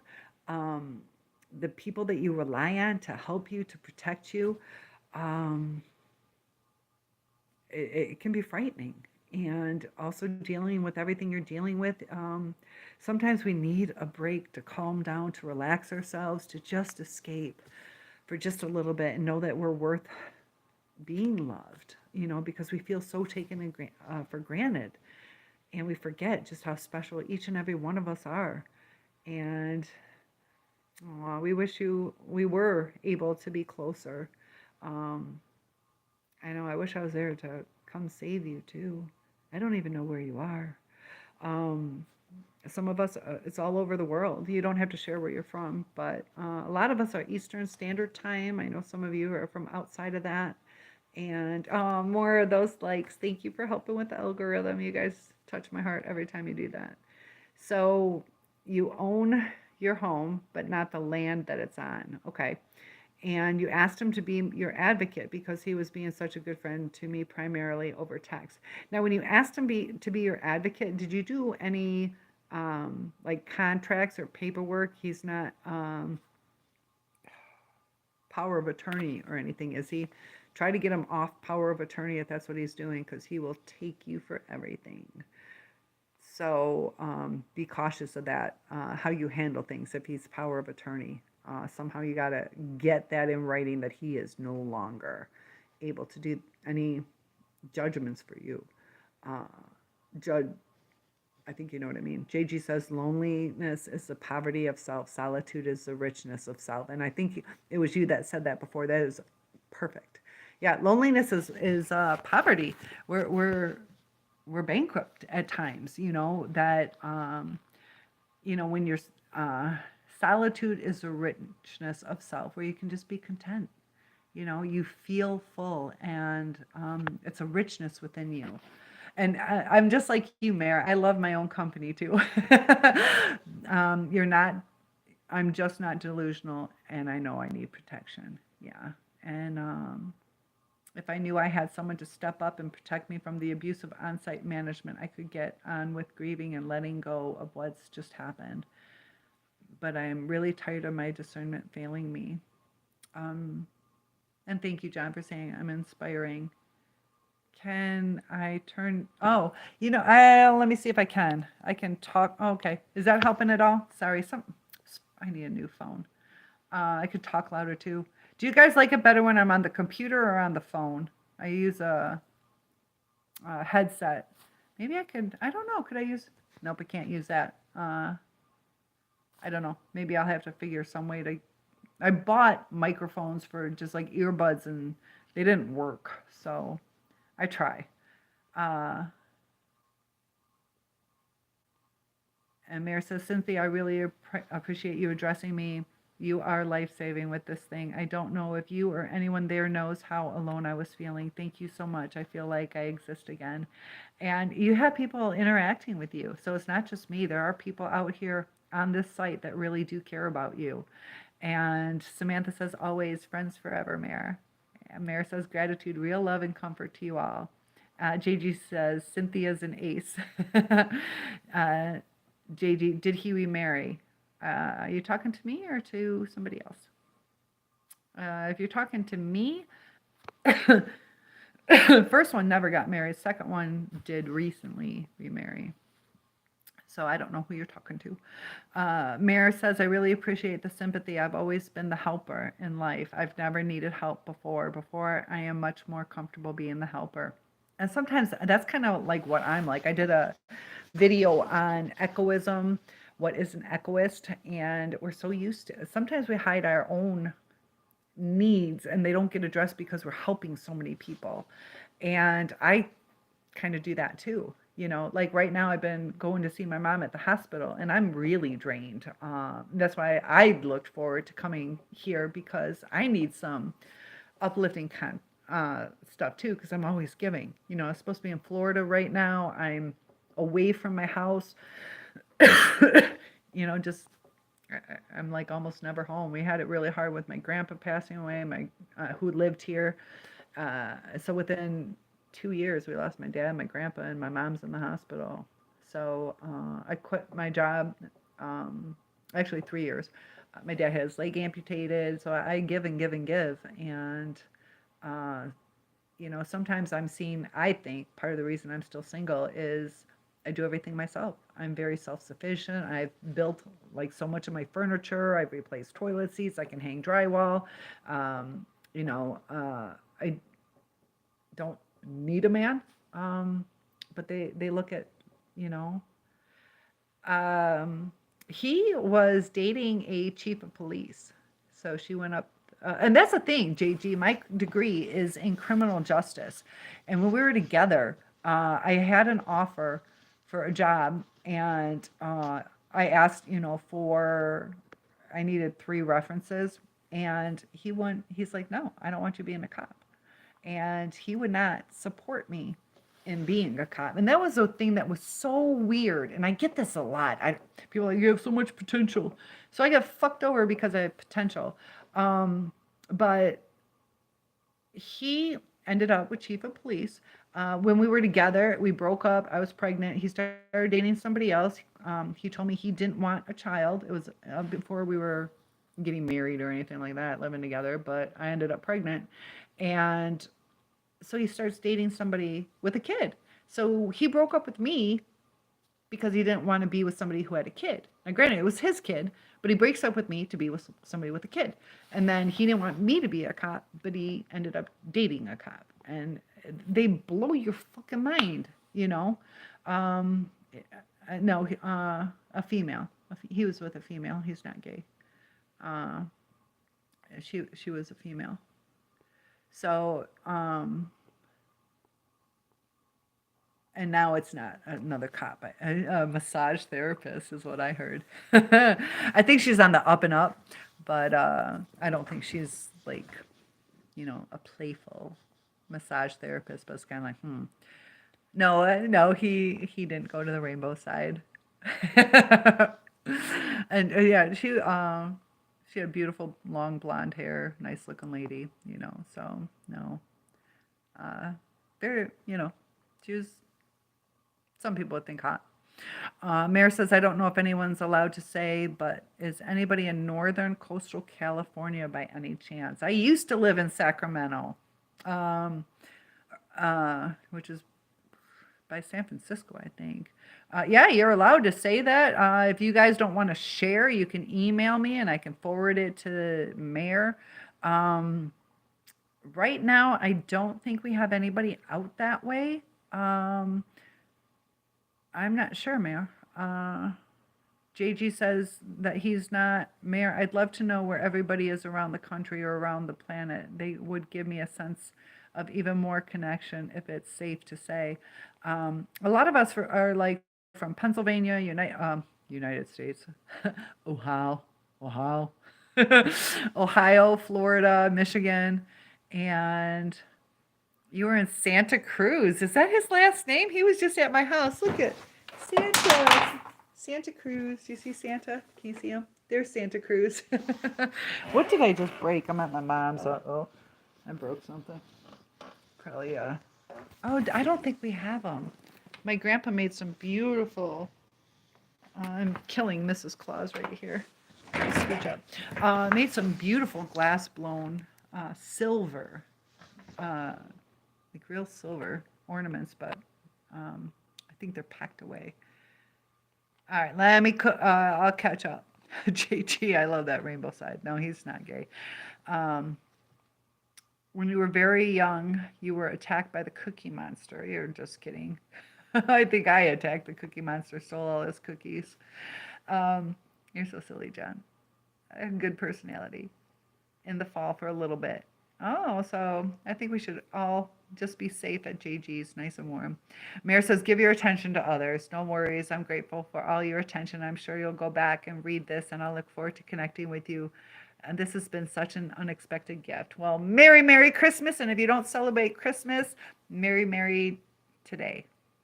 And I hope to see you again. And stay on if you would like. Barrett says, one of the things my ex-girlfriend would say to me when things began to go downhill is, I feel like you don't love me. I would reassure her I do. Then she'd ask, do you know what love is? Sometimes that's projecting. Like, she doesn't know what love is and she wants you to tell her. That's interesting, Barrett. So I wonder if she was borderline, though. I'm not sure if she was a narcissist.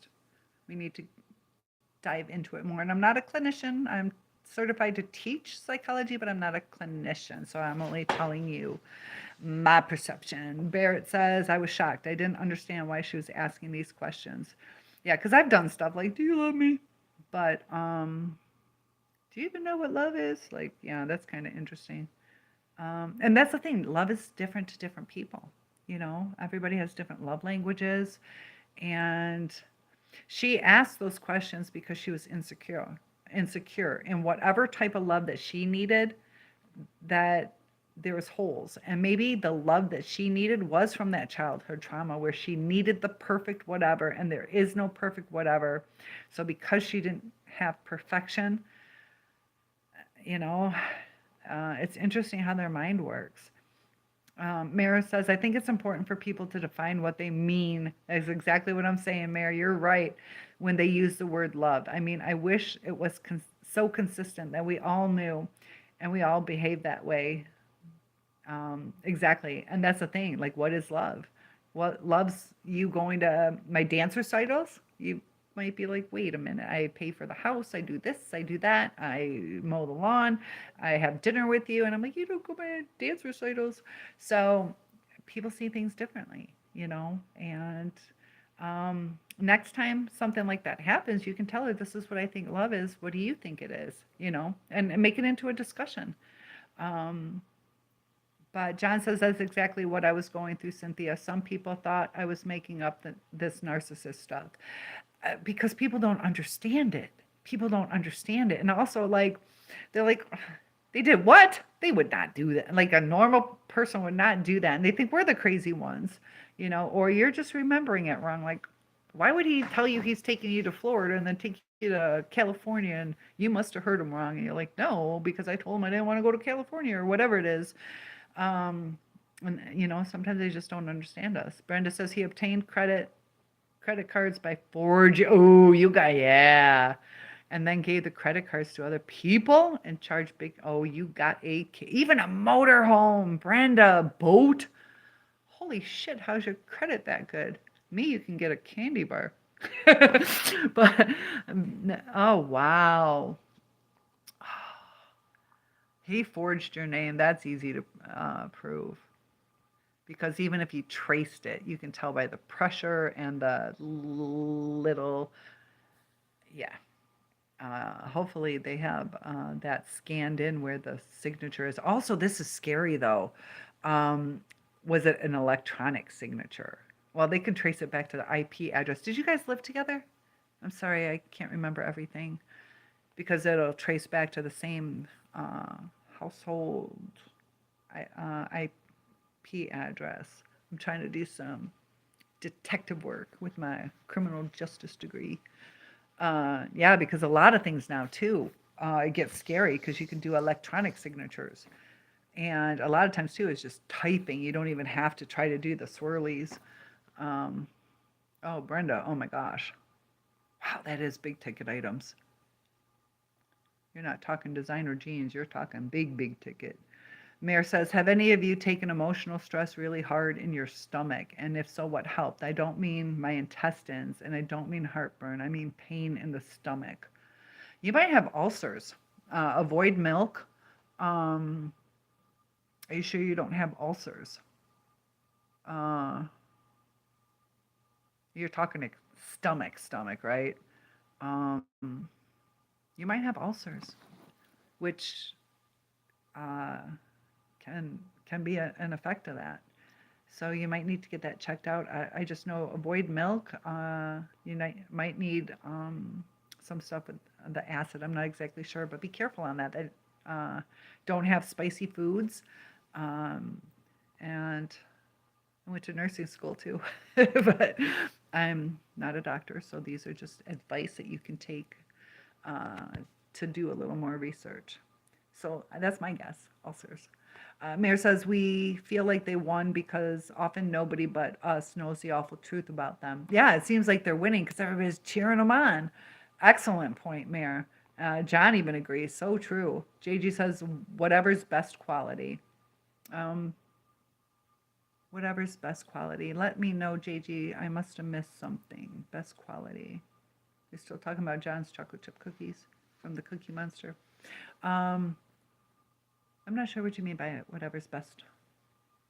And Amada, I hope, let me know if I'm saying that the right way. Amada, what a cool name. Brenda says, so everybody say hi to Amada. Brenda, somehow he had a friend of his as my power of attorney. I reported that to police. Oh, he had power. Wait. Yes. Oh, Brenda, yours is unfolding. I want to know more of your story. Mayor says if we don't start teaching empathy in schools from a very early age, this epidemic of narcissism is never going to stop. I'm an art teacher now. I do teach. I have a lot. I know sometimes people think I'm lying because, like I said, I did that. I really did. I promise. But I'm teaching art. I've taught gym. I've taught moral focus. I've taught in criminal law at Grand Valley State University. Also taught pre-K3 and cheerleading and all that stuff. But as far as teaching the children, it's interesting, and it's going to be really interesting to see what happens in the future. We got calm down corners where they can go and take a mental break. They're allowed to take a hall pass and walk through, do like hopscotch and push on the walls and color on the papers that are hung on the walls, little different things that they can do. But we try to make them say sorry. We talk about the wrinkled heart. Every little bad thing you say to somebody wrinkles their heart and you can't undo it. It doesn't fix it. But it's hard to get through them because of their, a lot of them with their childhood trauma. It's hard being a teacher because you're dealing with so many behavioral issues. And we do try to say sorry, and the kids are just like, sorry, if we tell them to say sorry. But, when we're teaching, it's really hard to sit down and say, explain why you're sorry. And we do try to do that, but it's not sinking in. And, the parents don't always follow through. There are some great parents, but usually the great parents, the kids are good. And it's like a snowball effect of how many narcissistic parents there are that they don't want to deal with it. They don't want to admit that maybe they failed a little bit or could do better. We'll even put it that way, where they could do better. They get too defensive. And, your first live, Ahmad. Fantastic. Feel free to interact. We have an excellent group going tonight. We also have a New Year's Eve party, which I hope you can join because I bet a lot of these people here will be there too. Mayor's, and you're right, Mayor, because it is out of control. And also too with there's gonna be stressors, and I'm not judging whether we should or shouldn't do that because I have my own opinion, but it's gonna cause a lot of stressors on stressors on how we handle this gender stuff. We're going on his, her, they, them. I want to be called a cat or whatever. It's a lot of things are going to be changing, and it's already It'd be nice if we could handle one thing at a time. Sam says, "Can you get a hold of an essential oil?" Oh, okay. So this I think is for Mayor, and you guys can take this advice too from Sam. Get a hold of an essential oil or candle or something that is mentally tied to happy times and focus on it. It helps me bring down the physical pain that comes at times with stress, Mayor. So that's some fantastic advice. I hear a lot of people enjoy lavender, helps them uh, like relax and sleep. There are studies on that. I don't know why my daughter, I think lavender reminds my daughter of me because I used to sell Avon. And um, so lavender reminds her of me. So maybe it'll remind you of me if you want to get some lavender. Um, I'm not, it's not my favorite scent, but I think it's from selling Avon. John says it's all good, Cynthia. However, the broadcast works for you. As long as you guys can hear me, yeah. And I maybe we'll take another house tour through the, they did so much decorating. It's almost too much. It almost seems cluttered. There's so much stuff. I should show you all the things that my mom painted. My mom's a fantastic painter. So is my sister. And I'm the art teacher. Mayor says, I also think that potential victims, and I'll try to catch up, guys. I'm coming. Hold on, I'm catching up. I also think that potential victims of narcissism should possibly become dangerous so that people stop and think about the consequences of their behavior towards us, even if they are mentally ill. Yeah, a lot of times victims stay victims. They don't stand up for themselves. And Brenda says, Mayor, I do think they are psychopaths and very mentally ill. Yeah, the mental illness, it is on the rise. And even with, our CPTSD, depression, anxiety, it causes a fault in how we interact with people. And people get hurt and then hurt people. And it's like this never ending cycle. And if people would just be freaking nice, it's amazing how horrible people are. Samantha says, I have an oil that I've been meaning to order that I'm out of, so I don't really have anything immediately available, but I love such modalities. I'm pretty much tired of tried everything in my life. What about some vanilla? Do you have any vanilla or cinnamon sticks in your house? Maybe you could kind of have that going. Even just a little vanilla. John says, good point, Mayor. Ahmad, this is exactly who I am, the helper, and then feel so bad when people ignore my needs. It feels like no one cares while I do all the work. Yeah, and I just said I did that video on egoism. What is an egoist? Amada, that's hard because there should be some payback. It's like we do things kind-hearted, not necessarily so people owe us, but when we need people, it'd be nice if they at least helped a little bit. And a lot of times, Amada, do you feel uncomfortable asking for help? Because sometimes we need to do that. It's kind of out of our character because we're the helper all the time. But I'm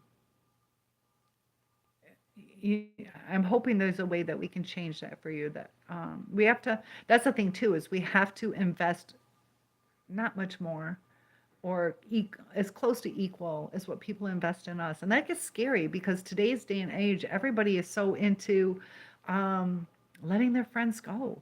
I have friends, it's really sad. I need to invest in some of them too. Like right now, I have some friends that kind of want to hang out with me, and I need to make time for them because their friendship's worth investing in. And people just get caught up in life. And Amada, I'd like to hear more of your story because it's hard. We give, and it'd be nice to get some in return. And we're not doing it to manipulate people. People just don't give like they used to. Mayor says, I wish there was a way we could connect ongoingly. Samantha and John, you sound really nice too. They've been on almost every. Okay. Let me know you guys are still there, somehow reconnected. I'm at my mom's. We're out pretty rural, so internet's not the best. But Mayor, Samantha and John have been on pretty much every night. And you're going to like Lily. We got JG's been on quite a bit. And Mahogany, are you still here? Mahogany, say hi to everybody. So we have a good group. And a couple new people too growing with us. So, Mayor says, Samantha, I've happy times, but almost all my happiness memories have sad endings. I've had a really amazing and a really tragic life.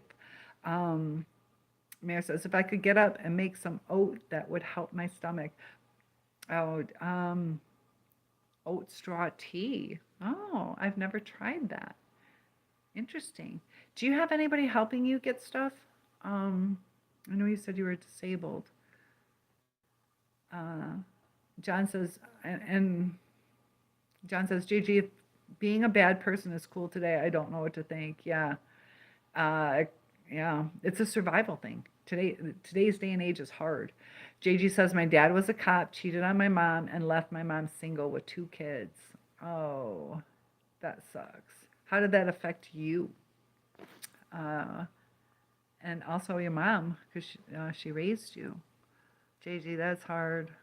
And what was your relationship with your dad? Mir says, being a bad person is not cool. I agree. Amada, I divorced the narc 1 year ago, and he is not complying with selling the house as a court-ordered settlement agreement stated. Is there a time limit on that? Does he have 90 days to sell it, or does it have to be like asking price? Is there anything in that that gives him some stipulation? If they get offered asking price, he has to accept it, because sometimes they might say, oh, I asked 200, now I want 250,000. I'm not selling it for anything less than that. They get offered 250, I want 300,000. So are there any guidelines, Amada? Sometimes too, they have certain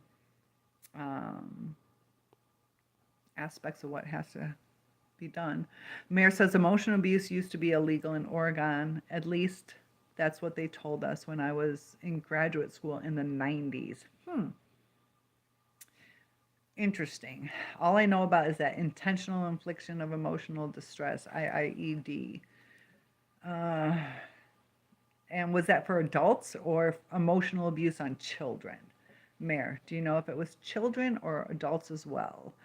Mayor says, Cynthia, I'm so glad you survived. Thank you for being here with us trying to survive. Yes, we are survivors. We're still breathing. We are still in the survival mode. So you are a survivor. You are still here, and we're going to be stronger survivors each day. And Amada says, you are in New Jersey. I had cheer camp in New Jersey when I was a college cheerleader out at Rutgers.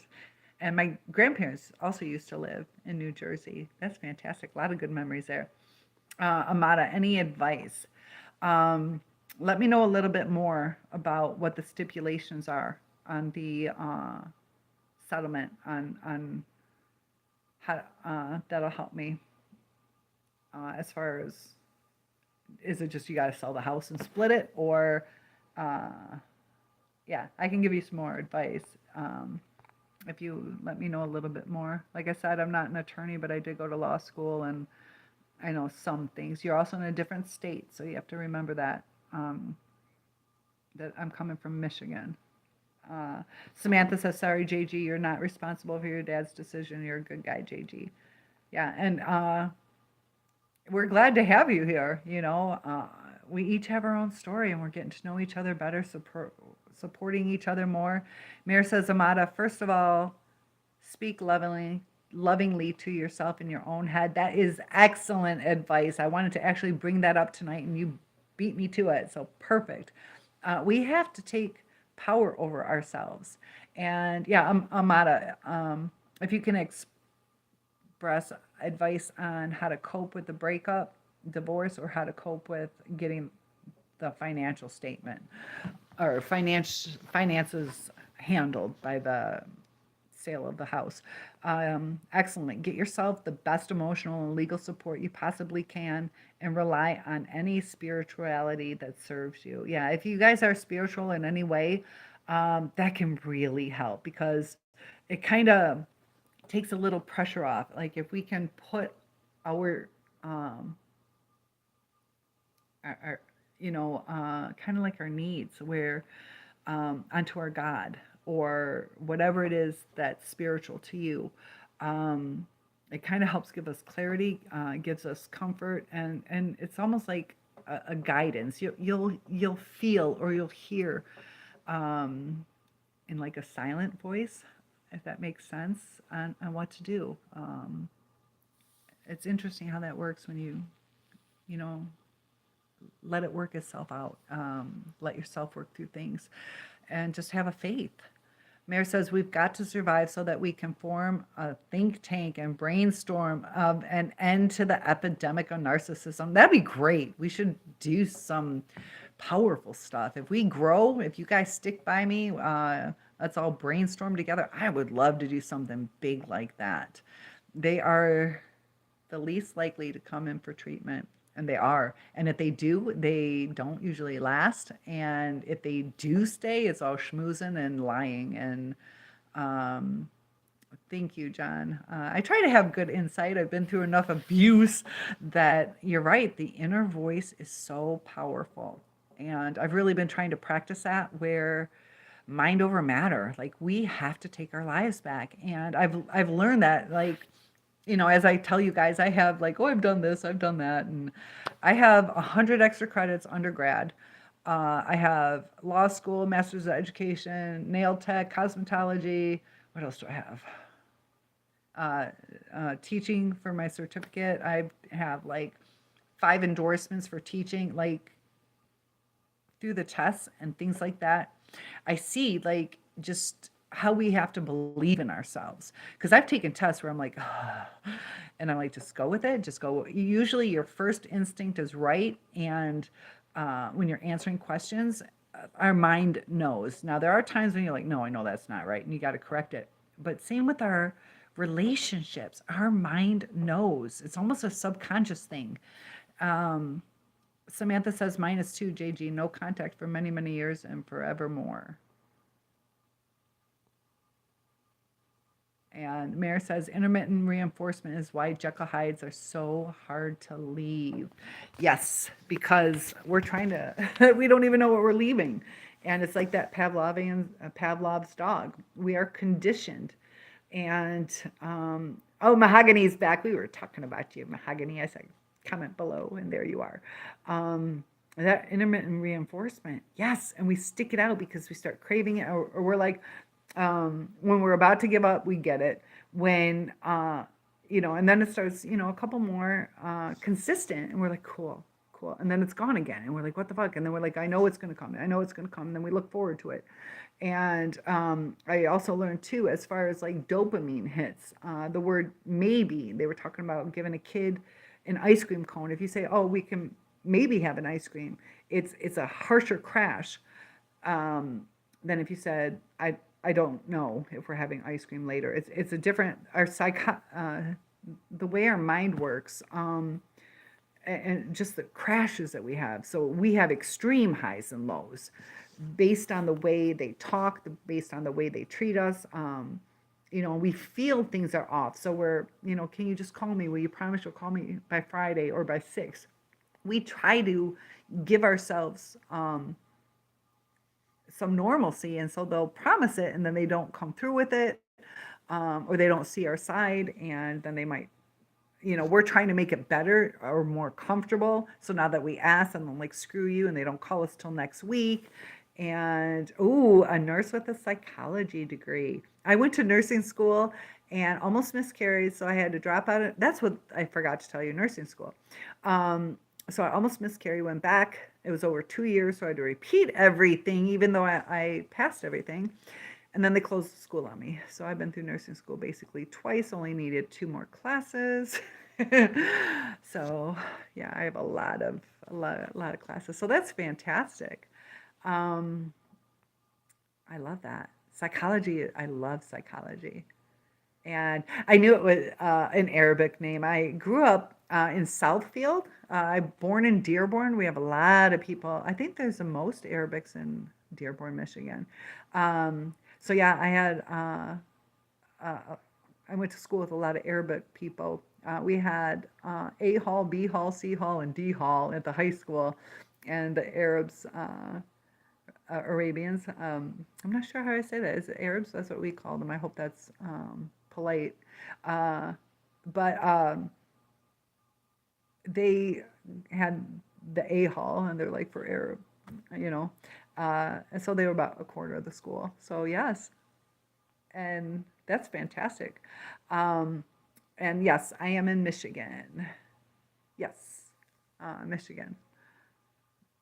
So yeah, Michigan is beautiful. You especially Kal. How's it go? Kalamazo. Oh, what a gal! A real pipperoo. That's a song. I had a gal in Kalamazoo is a song. Jack White has a house there. If you know who that is, and if you don't, you should find out. Jack White. Huh? I don't know. Is he single? Yeah, I'm kind of sheltered. I don't, I need to get out there more. Um, I don't know who Jack White is. Tell me. Brenda says the person who he had as my POA was his friend and tax preparer. Power of attorney is what POA is. The tax preparer did our personal taxes and his small business taxes. I found this out after we separated a year ago. Ooh, is that a conflict of interest, maybe? That's probably a conflict of interest. Bring that up in court too. You found out last year when you had to do your taxes, Brenda. Oh my gosh. Ada says, yes, must be really hard to teach. My kids weren't doing so well in school. I decided to homeschool 4 of your kids. That's what Samantha's doing. Are you guys happy with the homeschooling, with the curriculum that you guys get? Do you think your kids are getting what they need? A lot of the time in school, I hate to say it, some of it's good socially, sometimes it's not. But a lot. This is what I hated up growing up too, is when I was in school, like I got so frustrated. We spent so much time lining up, put your heads down, everybody needs to be quiet. And yeah, there's a lot of wasted time. And yes, I sold Ava and Mary Kay, old school mom hustle. I did the old school, and I was pretty good at it too. My friend and I, we used to call it playing Avon. I'm like, do you want to play Avon? Because she would help me unpack and pack everything. So I've done a lot of different things, but yeah, it is the old school. And I told you that story too when my friend's daughter was spending the night and she walked past this box and she's like, I think my grandmother's here. And her grandma was dead. And she thought that she smelled the scent of her grandma, like her grandma's ghost was there. And I figured it out. I'm like, honey, did you walk past that box? And she's like, yeah. And she smelled like old lady perfume. And it reminded her of her grandma, but there weren't ghosts there. That's kind of interesting. Her face went white. Candles work for you. I just bought a small set of small lights, battery powered with a remote control, and they change colors, programmable, very soothing. John, thank you for sharing that. Yeah, that's fantastic. Even just the light, like even just, I mean, I know it's on my phone, but just the Christmas lights and all that stuff. Maybe get some mood lights. My grandpa, before he moved into my parents, had like running lights. That was pretty soothing. I would go over there and Mayor says, oh, hon, feeling healing love and comforting to you.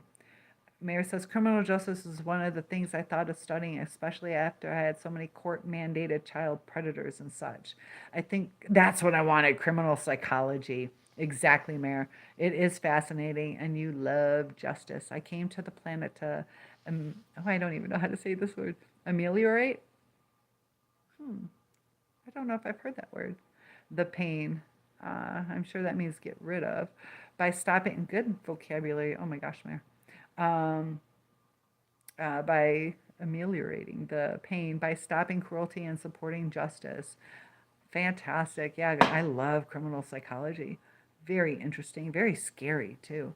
Amada, I definitely feel uncomfortable asking for help. I tend to try and ask indirectly. Yes, we have to build ourselves up and know that we're worth asking for help. It also strengthens relationships, you know. People sometimes want to help us.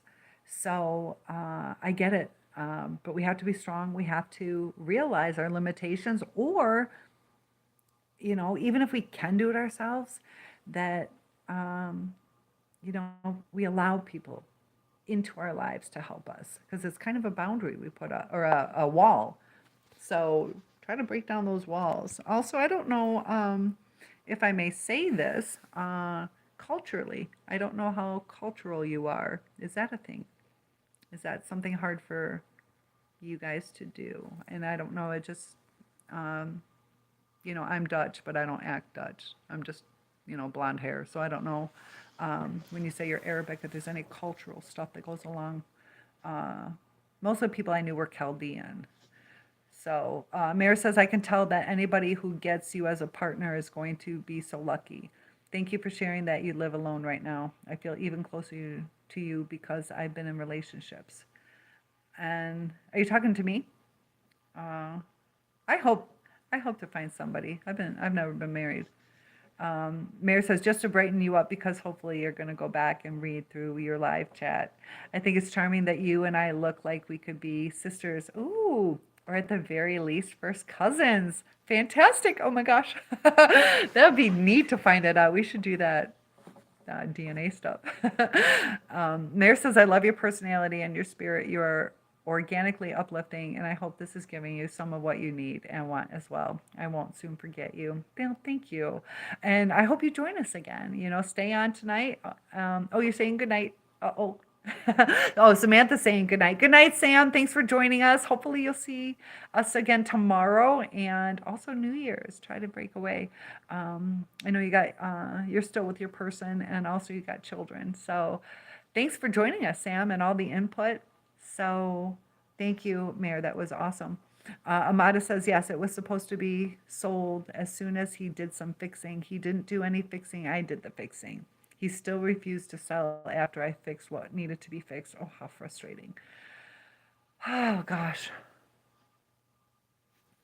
Oh, is it on the market or he's refusing to even put it on the market?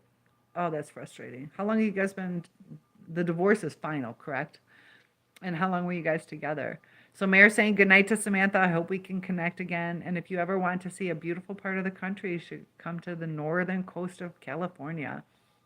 Mayor says, you still have a mom. You're so lucky. I don't have any family except for an adult daughter who has decided she can't have contact with me anymore.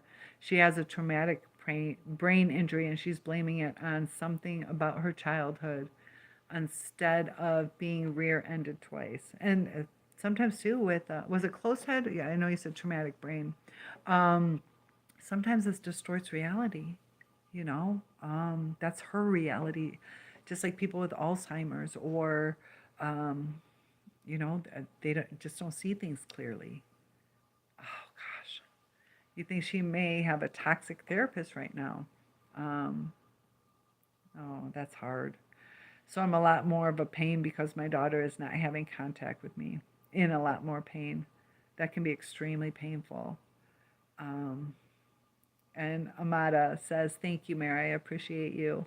So that, Mayor, that's gotta be, you're going through a lot. And you're still so sweet to everybody. Amada says, thank you to you, Mayor. Ebony says, this experience has made me very mean, angry, guarded, and untrustworthy. This is not who I was prior. And that's why a lot of us start thinking, am I a narcissist? Because it is outside of our character. And, the mean, being angry, guarded, and untrustworthy. And sometimes, too, we start being untrustworthy because we're just overwhelmed. So we're canceling our plans because we're hurting inside. And our frustrations are building, anger, it's a lot of energy and we're trying to get rid of it. And sometimes it does come out in anger, which can be seen as mean. And we're guarded because of all the trust issues we have now. And that's why, Ebony, I promise you, if you put the mental energy into it, you will get back to being who you were. Not necessarily exactly who you were, but you can, make yourself better and stronger. And so Mayor says, Ebony, please don't let them change you like that. Amada says, yeah, the dopamine hit. And that's what all this is about. It's so crazy that dopamine hit, with the intermittent reinforcement, it messes us up. And Amada says, imagine a wishy-washy parent. Yeah, you're right. You're right. I heard of Dearborn, D-E-A-R. Yeah, Dearborn, D-E-A-R-B-O-R-N, one word. Very large. There's also Muslims. So yeah, it is Islamic and uh, very large now, especially now. They got a lot of the food stores and all that stuff. Get your baklava. And Amir says, Cynthia, I heard you mention Detroit earlier, and I'm wondering if you're near there. If you are, go visit Third Man Records. Check out Jack White, and you'll know why I'm telling you this. We need someone talented to focus on, and he is that and more. I think Third Man Records, is that on Woodward? I used to be Third Man Records. Um, if it's in Detroit, I think the one on Woodward, I want to say Royal Oak. I don't even know. Maybe, I can't remember. There was a record store that I went to. I grew up outside of Detroit. I went to school at Wayne State, and that's in Detroit, but I don't live in Detroit itself anymore. A couple hours away. Jack White. Amada says, yeah, oh, okay, you heard of Dearborn. Mayor says, some talented to focus on. Amada, I've definitely seen an improvement in homeschooling them. I get a lot done with them in about 4 hours. Yeah, they don't have to go as long of a day. And that's kind of nice for them too. Yeah, it doesn't take quite as long. And they can focus better. It gets so loud in the classrooms. To be honest with you guys, it would drive me insane. Try to keep them quiet. It's hard. Sometimes they settle down. Depends on the school and the class. But Ebony says, thanks, Mayor. It's hard not to. If I'd treated him like trash, I wouldn't feel so bad. He's so callous, SOB, who repaid me evil for my good. And I saw something too about Jordan Peterson, who said one negative comment to every 5 positive is going to be destructive to the relationship. And it also was interesting that 11 to 1, where 11 positive to 1 negative will also cause a destruction in the relationship. So it's almost like you can't win. If you're too nice, that it falls apart. So it was really interesting. I heard that today. And yeah, we treat them, yeah. Mayor says, I get it, Ebony, I really do. But if you lose your beautiful self, then evil wins. So yes, we are Ebony. You don't have to be kind. You don't have to deal with the ex, other than any possible courts or children or things like that. But get back to being your beautiful self. We're hurt. And it feels off. We're not ourselves, and you're not going to feel the right way. You're going to look back, and yeah, even Ebony, you said yes. I know, Mayor, and it's okay to be angry. You're speaking from anger, and I get it. John says, in my opinion, human beings were put on this earth to help, care for, and feel love for each other, not fight to the death. But sometimes evildoers mess it up, and you have to call in Batman and Robin. You're right. Where's the Batmobile? It'd be nice. There's, some of us have primal instincts to win or be on top, and it's that dog eat dog world out there, and life would be so much easier if we helped each other.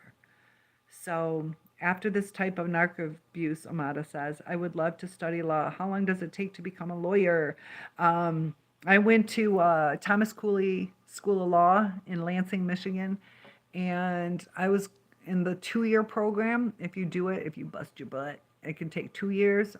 That's post-grad, so you need 4 years of undergraduate, and then you got to take the LSAT, law school admissions test, and then you can apply. So then it takes, what did my brother do? 3 years? He went to U of M for law. So about 7 years. You can do it in 6, but that's really hard. And not all schools do that. Thomas Cooley did. They also had I think they changed. It's interesting because there was a girl, it's a Michigan school. There was a girl from Indiana who, if she got it done in 2 years, and they have a weekend program, that Indiana paid for her to go. So she got it for free. Thomas Cooley is extremely expensive, um, but she got it paid for. Like, it was seen as a master's degree because she could get it done in 2 years. So check your state, and then you can live with me while you get it done. So you can keep your residency out of state, something like that. But that's how long? 4 years undergrad and like 3 years after. 2 to 4, depends on where you go. Ebony says, yes, I know, Mayor. And John's waving goodnight to Sam. Amada, no, it isn't harder. I am American. My descendants, okay. Okay, yeah, if you're American. You're also Pakistani, Central America, Native. Oh, I always wanted to be Native American. I don't know why. I always wanted to be Native American. So that's fantastic. You're a beautiful mix. I bet you're gorgeous. Ebony says, I applied to law school for fall 2023. I hope it get accepted to my school of choice. It's been a long journey. Ebony, fantastic. So I hope you get accepted too to your school of choice, but don't give up. There's a place that'll take you. You got this. Definitely. Keep us posted. Mayor says, I hope you both become lawyers. If we had victims of narcissistic abuse with legal power, imagine the changes that could occur.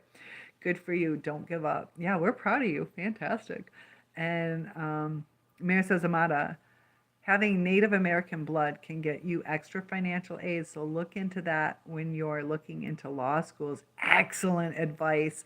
I know my adoptive cousins are Native American. They have a part of them. There's different laws. Like when they were adopted, I think non-Native American, you got 3 days to change your mind, and a Native American has like 35 days to change your mind.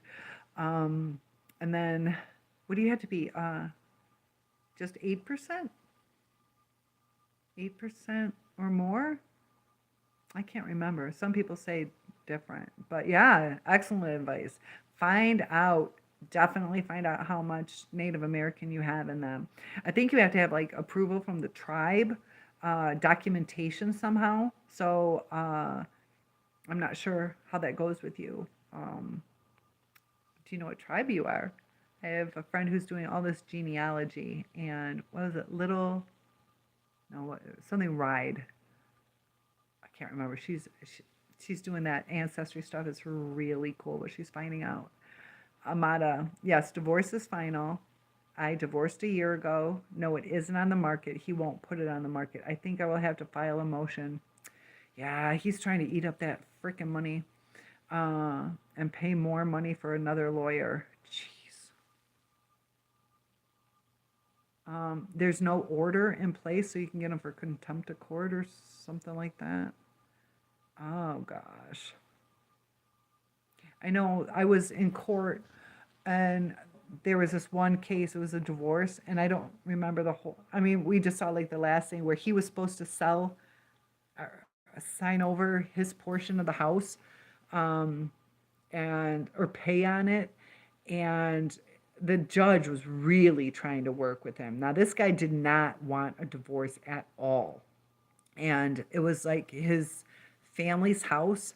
And the judge was trying to be really fair, but the guy didn't want to accept the divorce, and so he didn't agree to anything, and he lost his whole family. He's like, I think the woman got the best end of the deal where she married into it, but she ended up with his whole family property, and they were like, can you just give like 100 a month, or like they were really trying to work with him. And he's like, I don't believe in the divorce, and they took his whole house. And that's so sad, though, because we were talking about, how it is a contract. And also, a lot of people are religious. And they're like, I took an oath in front of my God, or a vow in front of my God. And that's really sad. Like, I don't know. Like, he was hurting. It was sad. And you have to visit Dearborn. I'll go with you. It's changed a lot since I grew up, but Yeah, it's definitely very ethnic down there. Um, but they have all those like shops, and I'm sure you'd really enjoy it. Uh, so Mayor says, please do sorry. Oh, Cynthia, please do make time for your friends. I let my life get too small after I had to go into hiding from the violence, and then all those animals and human animals died, and that's hard. Exactly. I know, because I've been taking care of like my parents and my grandpa, and they live on 20 acres in the middle of nowhere. I don't really get cell phone service. I'm surprised YouTube works, my cell phone to call people. I couldn't even text people. I was trying to text my brother my um, deceased father's credit card so my brother could pay the bills because my mom's in the hospital. And I can't even send out texts. So I definitely got isolated here, and it wasn't very mentally healthy for me. Um, so yes, you're right. As soon as I get home, but my mom's still in the hospital, so my weekends. My one friend did say that she would meet up with me for like a dinner because she's married, and I try to be respectful of her husband's time. So we usually meet up. I used to teach online, so I would have mornings free, and I could adjust my schedule. But now that I'm back in the schools, it's kind of harder. But the summers, I definitely I still teach online, but only like 2 to 4 hours, and that's when I get to spend time with my friends. But you're right, and I need to be more consistent on it. I need to meet up with my cousin. I've just been mentally drained, and we definitely have to fight through it, even when we're tired. And in the end, we actually end up appreciating that we took that time. But before we do it, we kind of, I'm too tired. Mayor says it's hard to get help here. It's very beautiful, but it's economically depressed, and the systems were already in trouble, and then COVID wiped them out. So sometimes you get hungry, and I could really use a care package. Oh, Mayor. Um, Goodness. Yeah. Um, do you have any assistance like Meals on Wheels or, um, gosh, yeah, that's the thing. That's why my mom ended up going in the hospital because I showed you guys the house yesterday. I'm at their house. It's very large to where she couldn't make it from the her lazy boy chair to the kitchen without, like, she couldn't do it. And she spent like a day and a half without food. Um, so sometimes we don't have the money for food, or like my mom just didn't have the energy to go get it. So, yeah, Mayor, I know you got it hard. Sometimes just a care package really does help. Some fresh cooked food, or a salad, or some fruit, or just something. Even crackers. Definitely keep crackers by your side. Amada says, oh, thanks, so sweet. Thank you for that info. Ebony says, no kids by him or contact for that matter. It's been a year and still has a hold on me. And that's where we have to try. And I know it's hard, and I'm still struggling through it, that we have to let go. We have to accept what we can accept, know what we can and can't change, and let it go. You know, we're letting them win by not moving on. They're holding us back. And, you know, at least you don't have to interact with them for the kids' sake. Yeah, they can have a hold on us, but part of us, you just need one yes. You need one yes as, hell yeah, I'm telling you yes, that we can survive. What yes do you need? I want you to get that yes that you need. Amada says, thank you so much, Mayor. I'll look into financial aid for being Native American. That's the most amazing advice she just gave you. So definitely check into it. I think why didn't my cousins do it? It has something to do. They're twins that were adopted. I asked my uncle about it. Something to do, I think, with the tribal signature, or I can't remember why. But definitely check. What yes do you need? Tell me. John says, my pets want to say Happy New Year to everyone. And we are What's STR mean? You're strange? What is STR? We're not done typing. We are.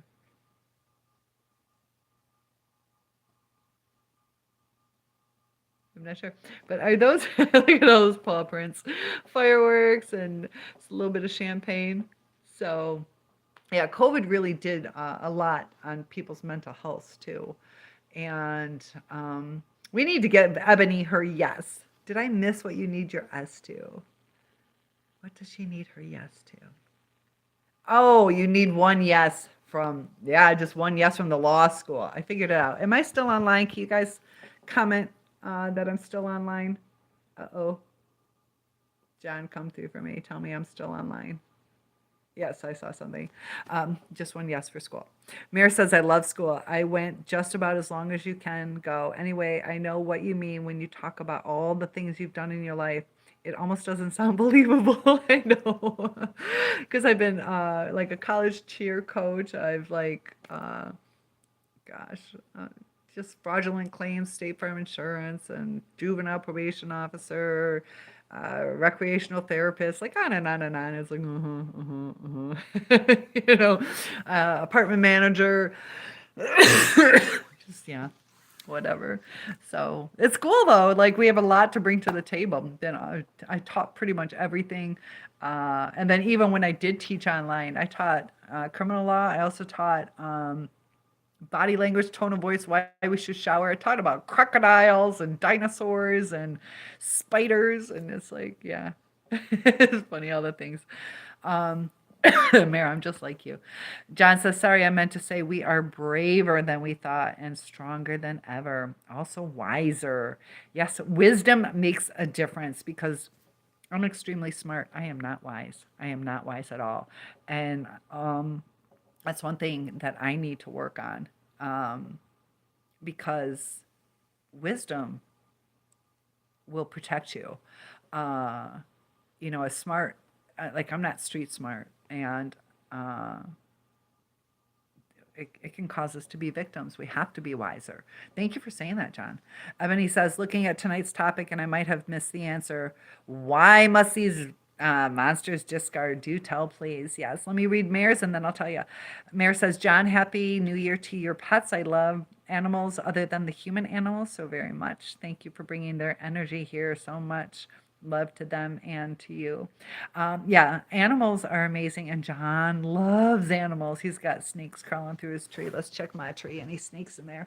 So you ask, why must the narcissist discard? I was listening to Sam Backman. Comment below if you've ever heard of him.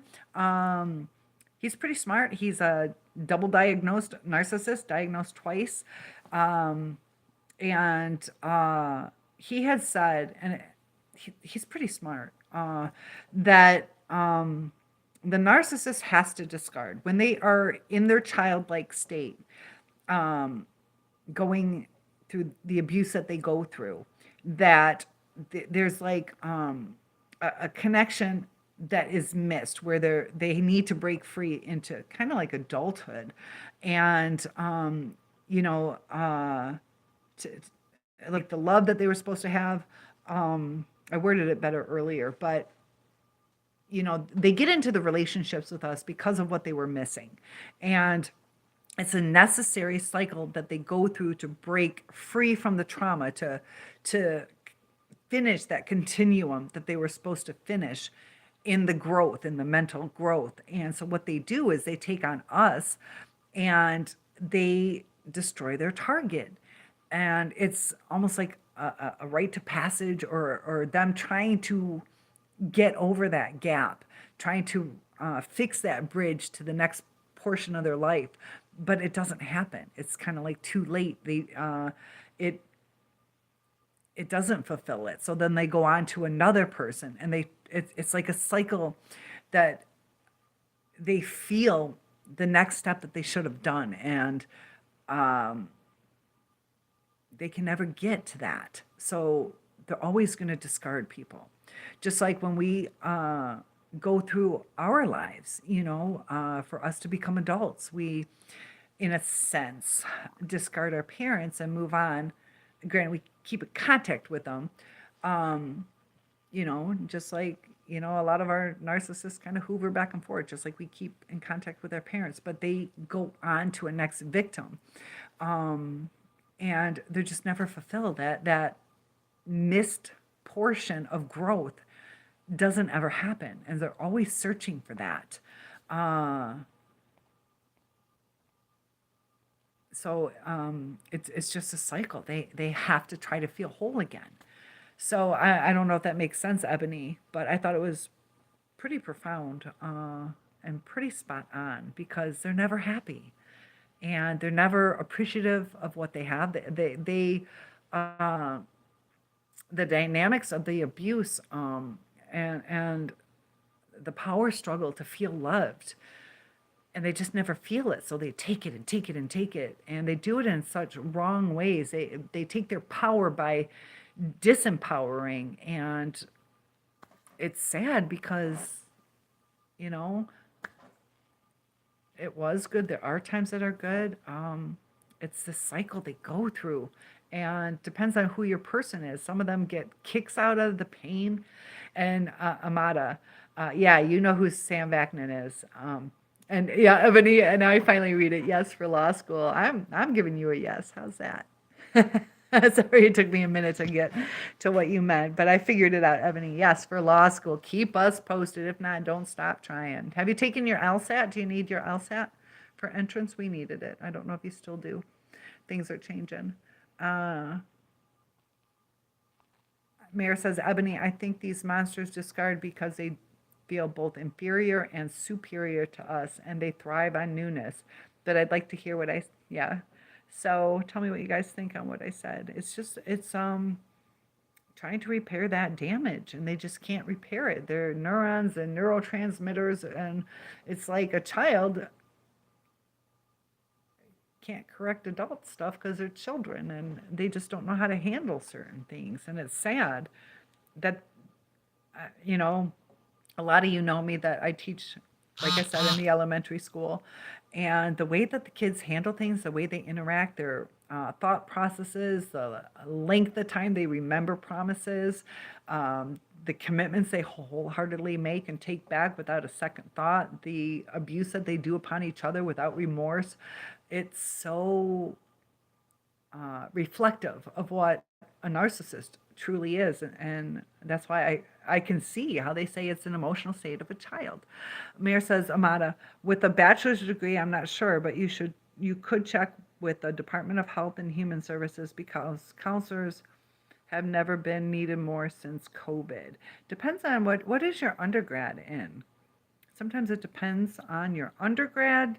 You might be able to test out of things. A friend of mine, how is he going to do it? He was going to try to test out of having to go to law school. He was extremely smart. He was also disabled, a lot of health issues, and he could have done it. There might be a way to self-study. There's also online things, like if you live in California, you can do online, but check into that if you self-study. But it's good to go to law school because they kind of teach you the Socratic method on how to think like an attorney, going through the way that you go through the opinions from the judges, the dissents and all that. It really helps. The Socratic method is a whole different way of thinking. That's what my school did. And it can be hard, it gets you practicing what you need to really know. So, yeah, a lot of support here.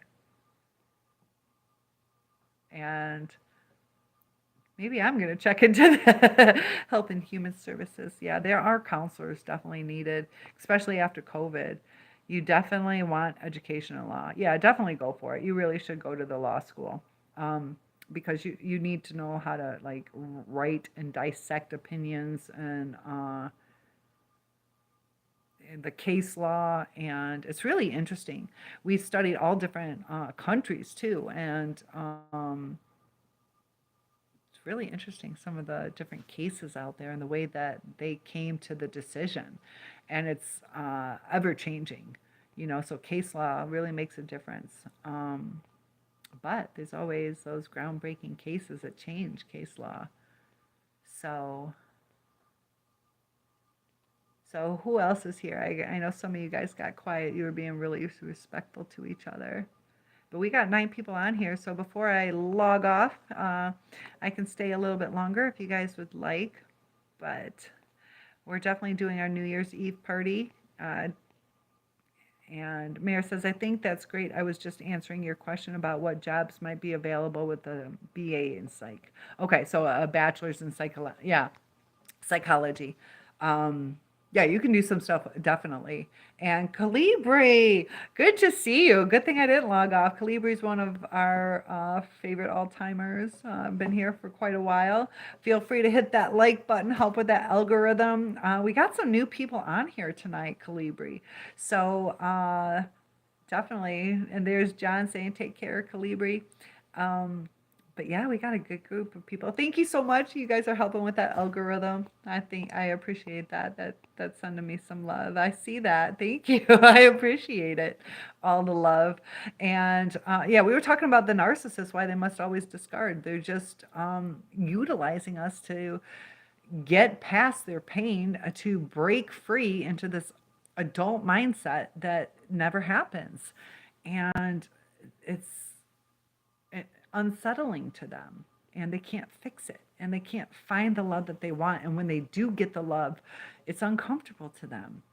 They need the chaos. And I had talked about how Jordan Peterson had talked about the 1 negative to 5 positives is when, like, the cutoff when it starts to go bad. But there's also the flip side. If you have 11 positive to 1 negative, that if there's no negative, and too much positive, that it's going to fall apart anyways either. So we have to be careful too. A lot of us give as much positivity as we can, and it kind of falls apart. It's weird how it works. And back at you, John from Calibri. Look at those beautiful stars on that heart. Lots of love. So Calibri, how was your day? We got Amada. We're definitely hoping that she gets her yes. When do you find out? Is that for the January start, or are you going to start next year? When would that be, Amada? Waiting on that letter. Oh my gosh. I don't know. I love Jordan Peterson. Yes. A lot of people give him a lot of crap. He is so passionate and very fair, and people just don't see when he's fair. Amada, I love him too. Very wise man. I agree with that. Definitely one of the people I enjoy watching. I'm going to go have a sip of my wine all the way over here. So you guys are coming with me all the way. Let's see, where does Dixie do? And what else do we got? Kalibi says, pretty nice. You ordered your bed area table radio today. It's an electronic type Christmas gift this year. Ooh, that'll be nice. And I'm putting my phone down for 1 second. You guys can check out my ceiling. Do you like my ceiling? So when do you get it? You ordered it? That's exciting. Always get something nice for yourself. And that's the thing. We got to pamper ourselves. Is that a gift to yourself? Where'd you guys go? I want to get one of those like light systems. I had somebody break into my place when I was 20 and they stole my laser. And it was really cool. It would go to the lights and dance around. That was like the coolest laser show. It would go to the music. Let me put it that way. So we're going to go back. Look at that. Look at the family stockings. There's mine. See mine? I spelled my name Cindy. S-Y-N-D-I. That's, how old is that stocking? That stocking is probably 40 years old. Things people keep. At least mom and dad kept me. You're getting it this Saturday. Fantastic. It's a, is it Sanjian? I'm assuming that's how you say it, Sanjian. Oh my goodness, where did it go? WR50 with Bluetooth connection. That's going to be exciting. Sounds like a nice one. Amada says, I'm still looking into what is required for law school. Also have to look into the funding. Yeah, that's why I said see what you can do. I told you that Thomas Cooley, they have an accelerated program where if you do it in 2 years, that one girl from Indiana was able, she drove it was probably 3.5, 4 hours, stayed in a hotel because they had the weekend college of law, where you do like 6 hours a day, something like that. You get a lunch break, so it's like 7, 8 hours. But she got it all paid for. It's like, and then I paid like, I don't know, $140,000 or some crap. Um, but yeah, and just be careful. Law school is very expensive, and being a female, it kind of sucks. Women make 1/3 of, not 1/3 less than what men make. So be careful on that. I'm believing you're a female, um, and yeah, there's still some. When I went to law school, it was 1/3 of what men made, 33% of what they made. So it gets expensive, but it makes a difference.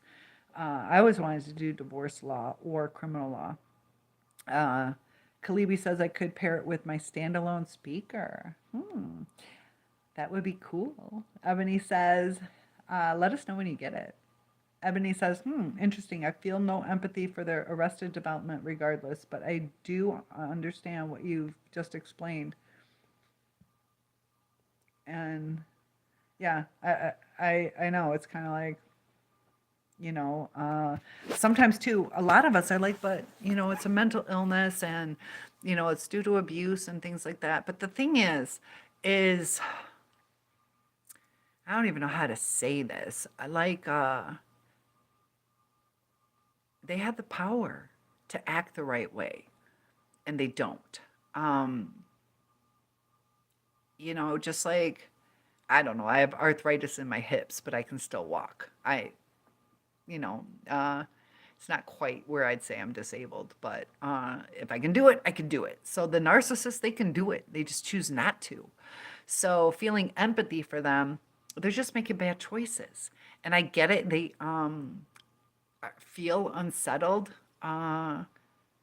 but yeah, we can't excuse this because then they're just going to keep doing it. So, there's times I get angry, I get pissed off. I want to say fuck you to somebody's face, but I don't do it because I know that's not what you do and it's not going to lead to a good outcome. So I have feelings too. I can feel bitchy, but I also know how to interact with people and what the outcome is going to be. I also know not to use people. And, the sad thing is that they do it to the people that are close to them. And you see it with the criminals. The criminals, their victims are usually the people closest. Same with mental illness, same with the abusers. They take it out on the people closest to them. They don't go, out of town and call somebody fat and ugly or tell them they're worthless or steal their, well, people steal, but you know what I'm trying to say. They do it to the people closest to them. And you took the LSAT. Have you gotten your results yet? Oh, that's fantastic. I know how Thomas Cooley does it. They take your LSAT score and your...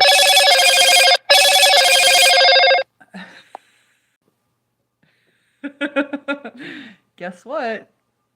Are you guys still there? I gotta hear that you're still here.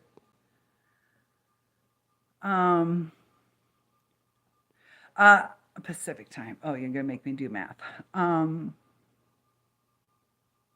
8:15, I think. Are you guys still there? I got a text that came through. Are you guys still there? I try to do chats every night. Let me know that you guys are still there because I don't know if it kicked out. But yes, I try to do live chats pretty much every night. Like I said, my mom is in the hospital, so I have to kind of play it by ear. But yeah, for the most part, every night. And it's going to be a little earlier when I go back to school. I'll still do them, but I like to be in bed by 10 Eastern Standard Time, which is, I believe, 7 in the Pacific Standard Time. So you guys are 3 hours behind. Right now it is 12:18, so you guys should be 9:18. So it should be 8:15 PST that I should be going if you're 3 hours. 8:15 on New Year's Eve PST. And Calibri's here. Okay, cool. That was a Hoover. It was a Hoover that came through. Yep, that's what happens. You get those Hoovers. Just gonna ignore it. I'm at a. How hard is the LSAT compared to the NCLEX for nursing? What did I take? Yeah, I did take the NCLEX. NCLEX was easy for me. I'm a burn victim, had broken bones and stitches, and I grew up in a medical family. Um, and I have a very scientific mind. The LSAT was a lot of, from what I remember, that was so long ago. It was a different kind of test, different kind. NCLEX I did really good. Just some of it's second nature to me. LSAT is not second nature. I passed it first try. Got into law school without having to retake it, and that was in the middle of my custody battle. I'm like, fuck! Don't tell them I took the LSAT and to see if I get into law school. I was like, fuck! Thank God I did. So it's kind of like, oh, she got into law school. Um, I think we had to write essays. I don't think it was multiple choice. I think NCLEX was more multiple choice. LSAT, I think you had to write essays. It's been so long. Or it might have been some multiple choice and maybe it was. I don't know. I used the, what was it, LSAT for Dummies or something like that. Study.com. I don't know if they do LSAT. They might not. They did for teaching. For the test I took for teaching, study.com. If they do LSAT, that'd be amazing. It's a very good study place for tests like that. So check into study.com, free for 30 days. And then I think it's like just under $59 or something. And if you cancel within 30 days, you don't have to pay it. You can only do it one time or you can pay monthly. But check in if they do the LSAT. But I used one of those books, practiced on the tests. Timing's important, if I remember correctly. It's just a different kind of test. I can't remember how we did it. This was back in 97 when I took the test, 1997. I remember the LSAT book, the study book was multiple choice, and I'm trying to remember the test. So it might have been a mixture. I can't remember how it was. Just a different kind of test, more analytical. You had to take a lot of time reading, and I think you had to read the answers. It might have been multiple choice, but it was a lot of reading and really thinking, like, what exactly, because one little thing could change the answer. So I passed it. I wouldn't say I'm brilliant. I'm smart, very smart, but I think you are too. I think you'll be fine. Study, definitely study, but my degrees in criminal justice, that helped. I remember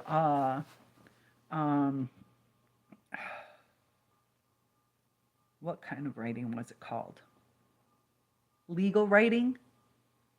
Can't remember. It was an undergraduate class I took. I think it was legal writing, and I think that helped. Know what plaintiff and defendant and, all that stuff too means. There are symbols. I don't know if you know the symbols for plaintiff. I can't remember if that was on the test. Like a triangle is defendant and like a double line P backwards is a plaintiff. I don't know that if they said plaintiff versus. So just remember that kind of stuff. Mayor says, hungry and thirsty too, but too tired to go to the store. It's cold and dark out. I like being alone, but I miss having people. I'm really weary, but so grateful for this unexpected encounter. It's so good. Ebony says, it's me you're talking to. I hope to get a decision by February, March. That's awesome. Oh, did I mess up? Ebony, it's late. It's late. Ebony, you're wonderful. Yes, keep us posted. Did I screw up? I try not to. Sometimes do. Here I am saying how smart I am. Maybe I'm not. Ebony, yes, keep us posted. Sorry. I see vowels. My mind works in weird ways on how I remember stuff, and sometimes it's not perfect. Amada says, probably a lot of memory. NCLEX will probably be more memory. Memory for the case law that you read for that one thing, if I remember. Yeah, study.com, if they have LSAT, that'll help you. You guys are confusing me. So, Ebony says the LSAT is not easy, but with lots of practice and prep, you can do it. It's time standardized exam that tests your logical, analytical, and reasoning skills. And thank you, Amada. Yeah, I wouldn't say it's easy. I wouldn't say it's easy. You definitely have to use, like you said, analytical, logical, and reasoning skills. I'm not real street smart. If you're street smart, you'll do better than I did. Um, Practice your timing. From what I remember, it was timed. Like I said, it was back in 1997 that I took it. Uh, and even though I passed it, doesn't mean I would have gotten into like the top, like Harvard or Yale. So it depends on what school you go to too. So yeah, for U of M, I would not have passed it probably, but I passed it for where I went. So, you know, and it's strategy based. Yeah.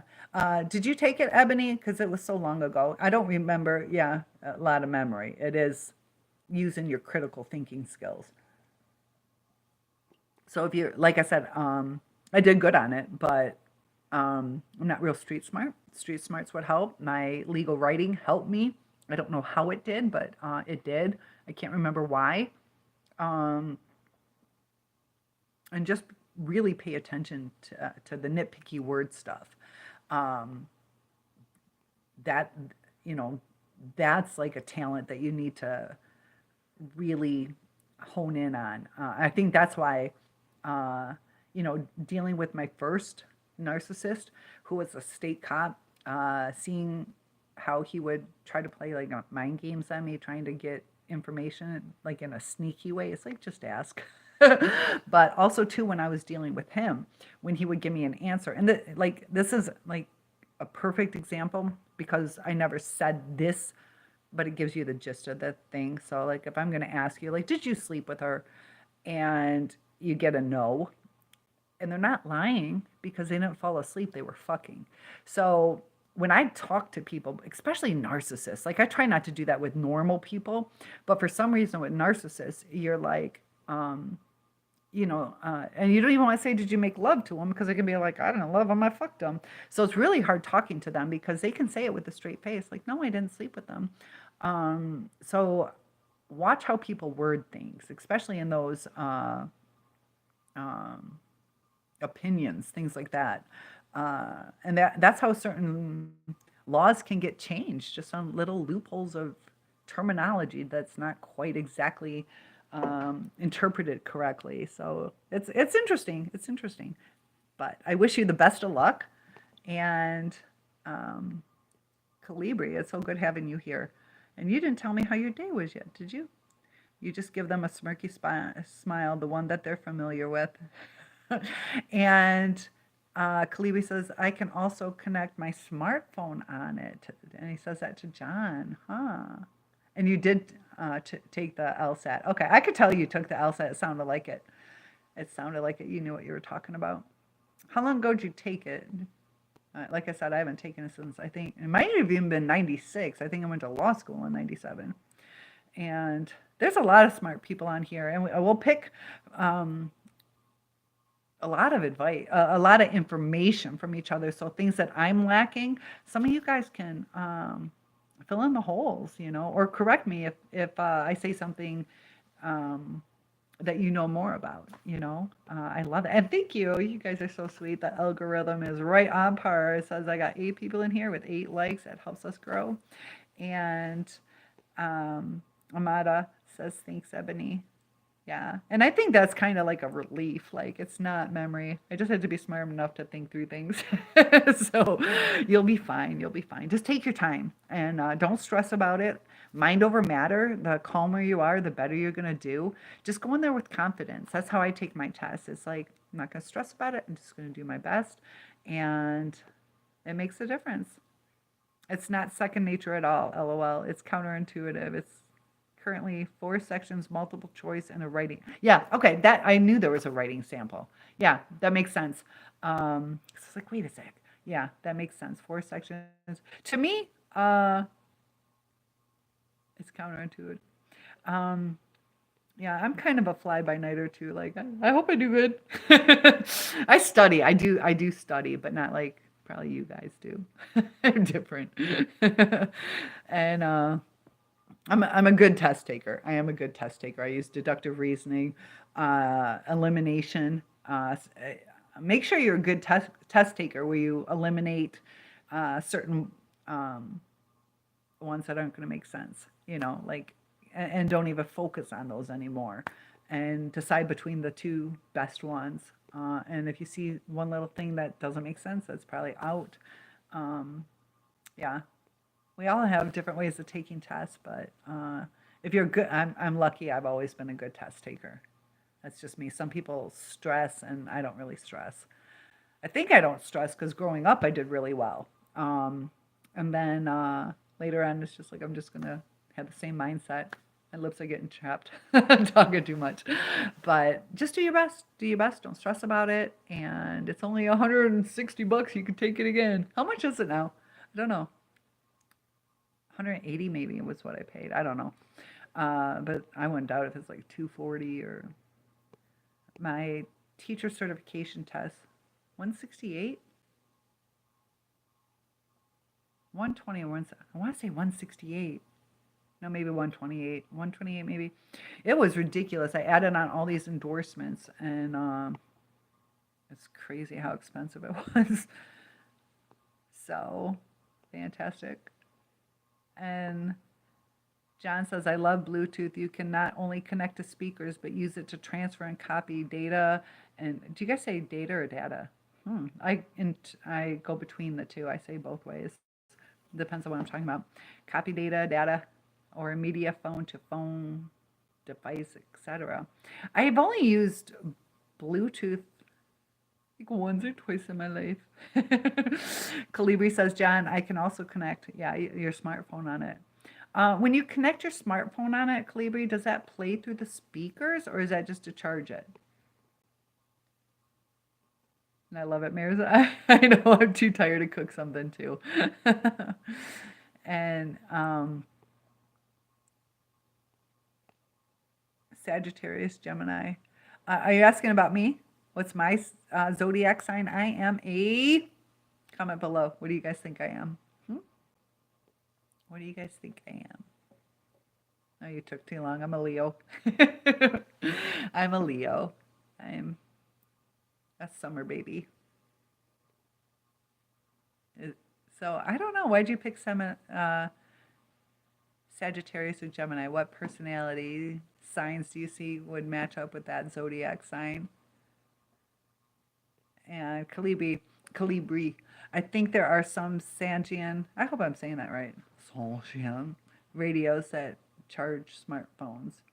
Is it Sanjian? Am I saying that right? Sanjian? Ebony says it's 35 minutes per section. Yep, I'm a fire sign. Yeah, 35 minutes. And I think they let you go to the bathroom if you have to go to the bathroom. Just don't cheat. So I know sometimes we have those nervous bladders. But you'll be fine. You'll be fine. Just believe in yourself. And the power of believing in yourself really makes a difference too. It really, really does.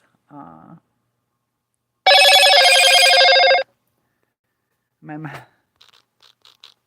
mom's all worried about me. She's like, did you just get home? My phone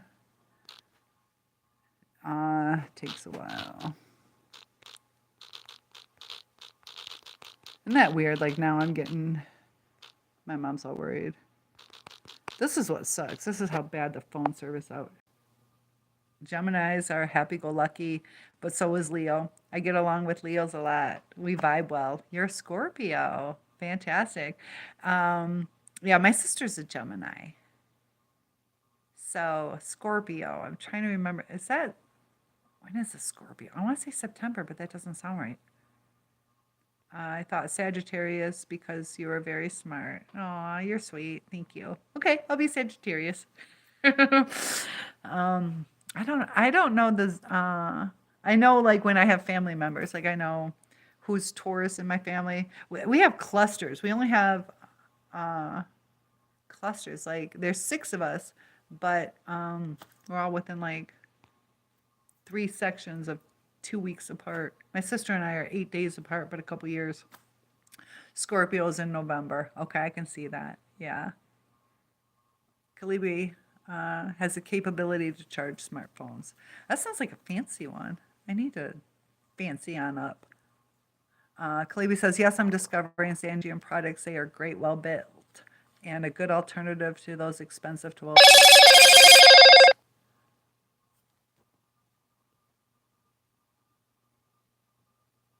And yes, you took it in June this year. Okay. Do you remember how much it was? Mayor says I had a sliding scale from $2 an hour to $200 an hour, and I don't see anyone offering that, so it grieves me even more that I'm no longer in the business. A sliding scale for, did I miss something, Mayor? A sliding scale, $2 an hour to $200 an hour. Is that for what business? For law? I'm not sure which. What is the sliding scale?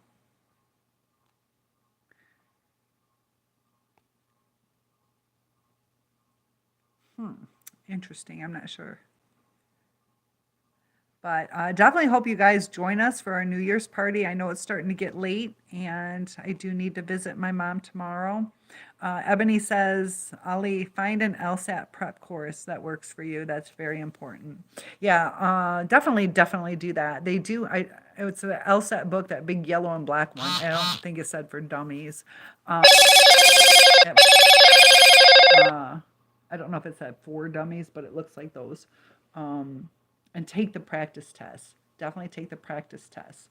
And yeah, best advice ever. Definitely prep for it. There are prep courses. I didn't take a course. It depends on how competitive the school is that you want to go to. Mine, I knew they had that weekend College of Law, and it was close. Sorry, my lips are chapping. So I didn't need that high of a score. So depending on what school you want to go to. So Amada says, I really appreciate all the information, Ebony. Thank you. Man, why don't we just, I don't know, start a practice and sue all our narcissists. And then we can use our psychology to rehabilitate them. But guys, I'm going to let you guys go. I will see you tomorrow. I'm going to get some sleep. See my mommy tomorrow. It's about $200. Yeah, that would be fun to start a practice. So yeah, save up that $200. And lots of love to you guys. And I hope to see you tomorrow. If not, try to check in and see us on New Year's Eve. Sleep well, guys. Big hugs to you. Bye.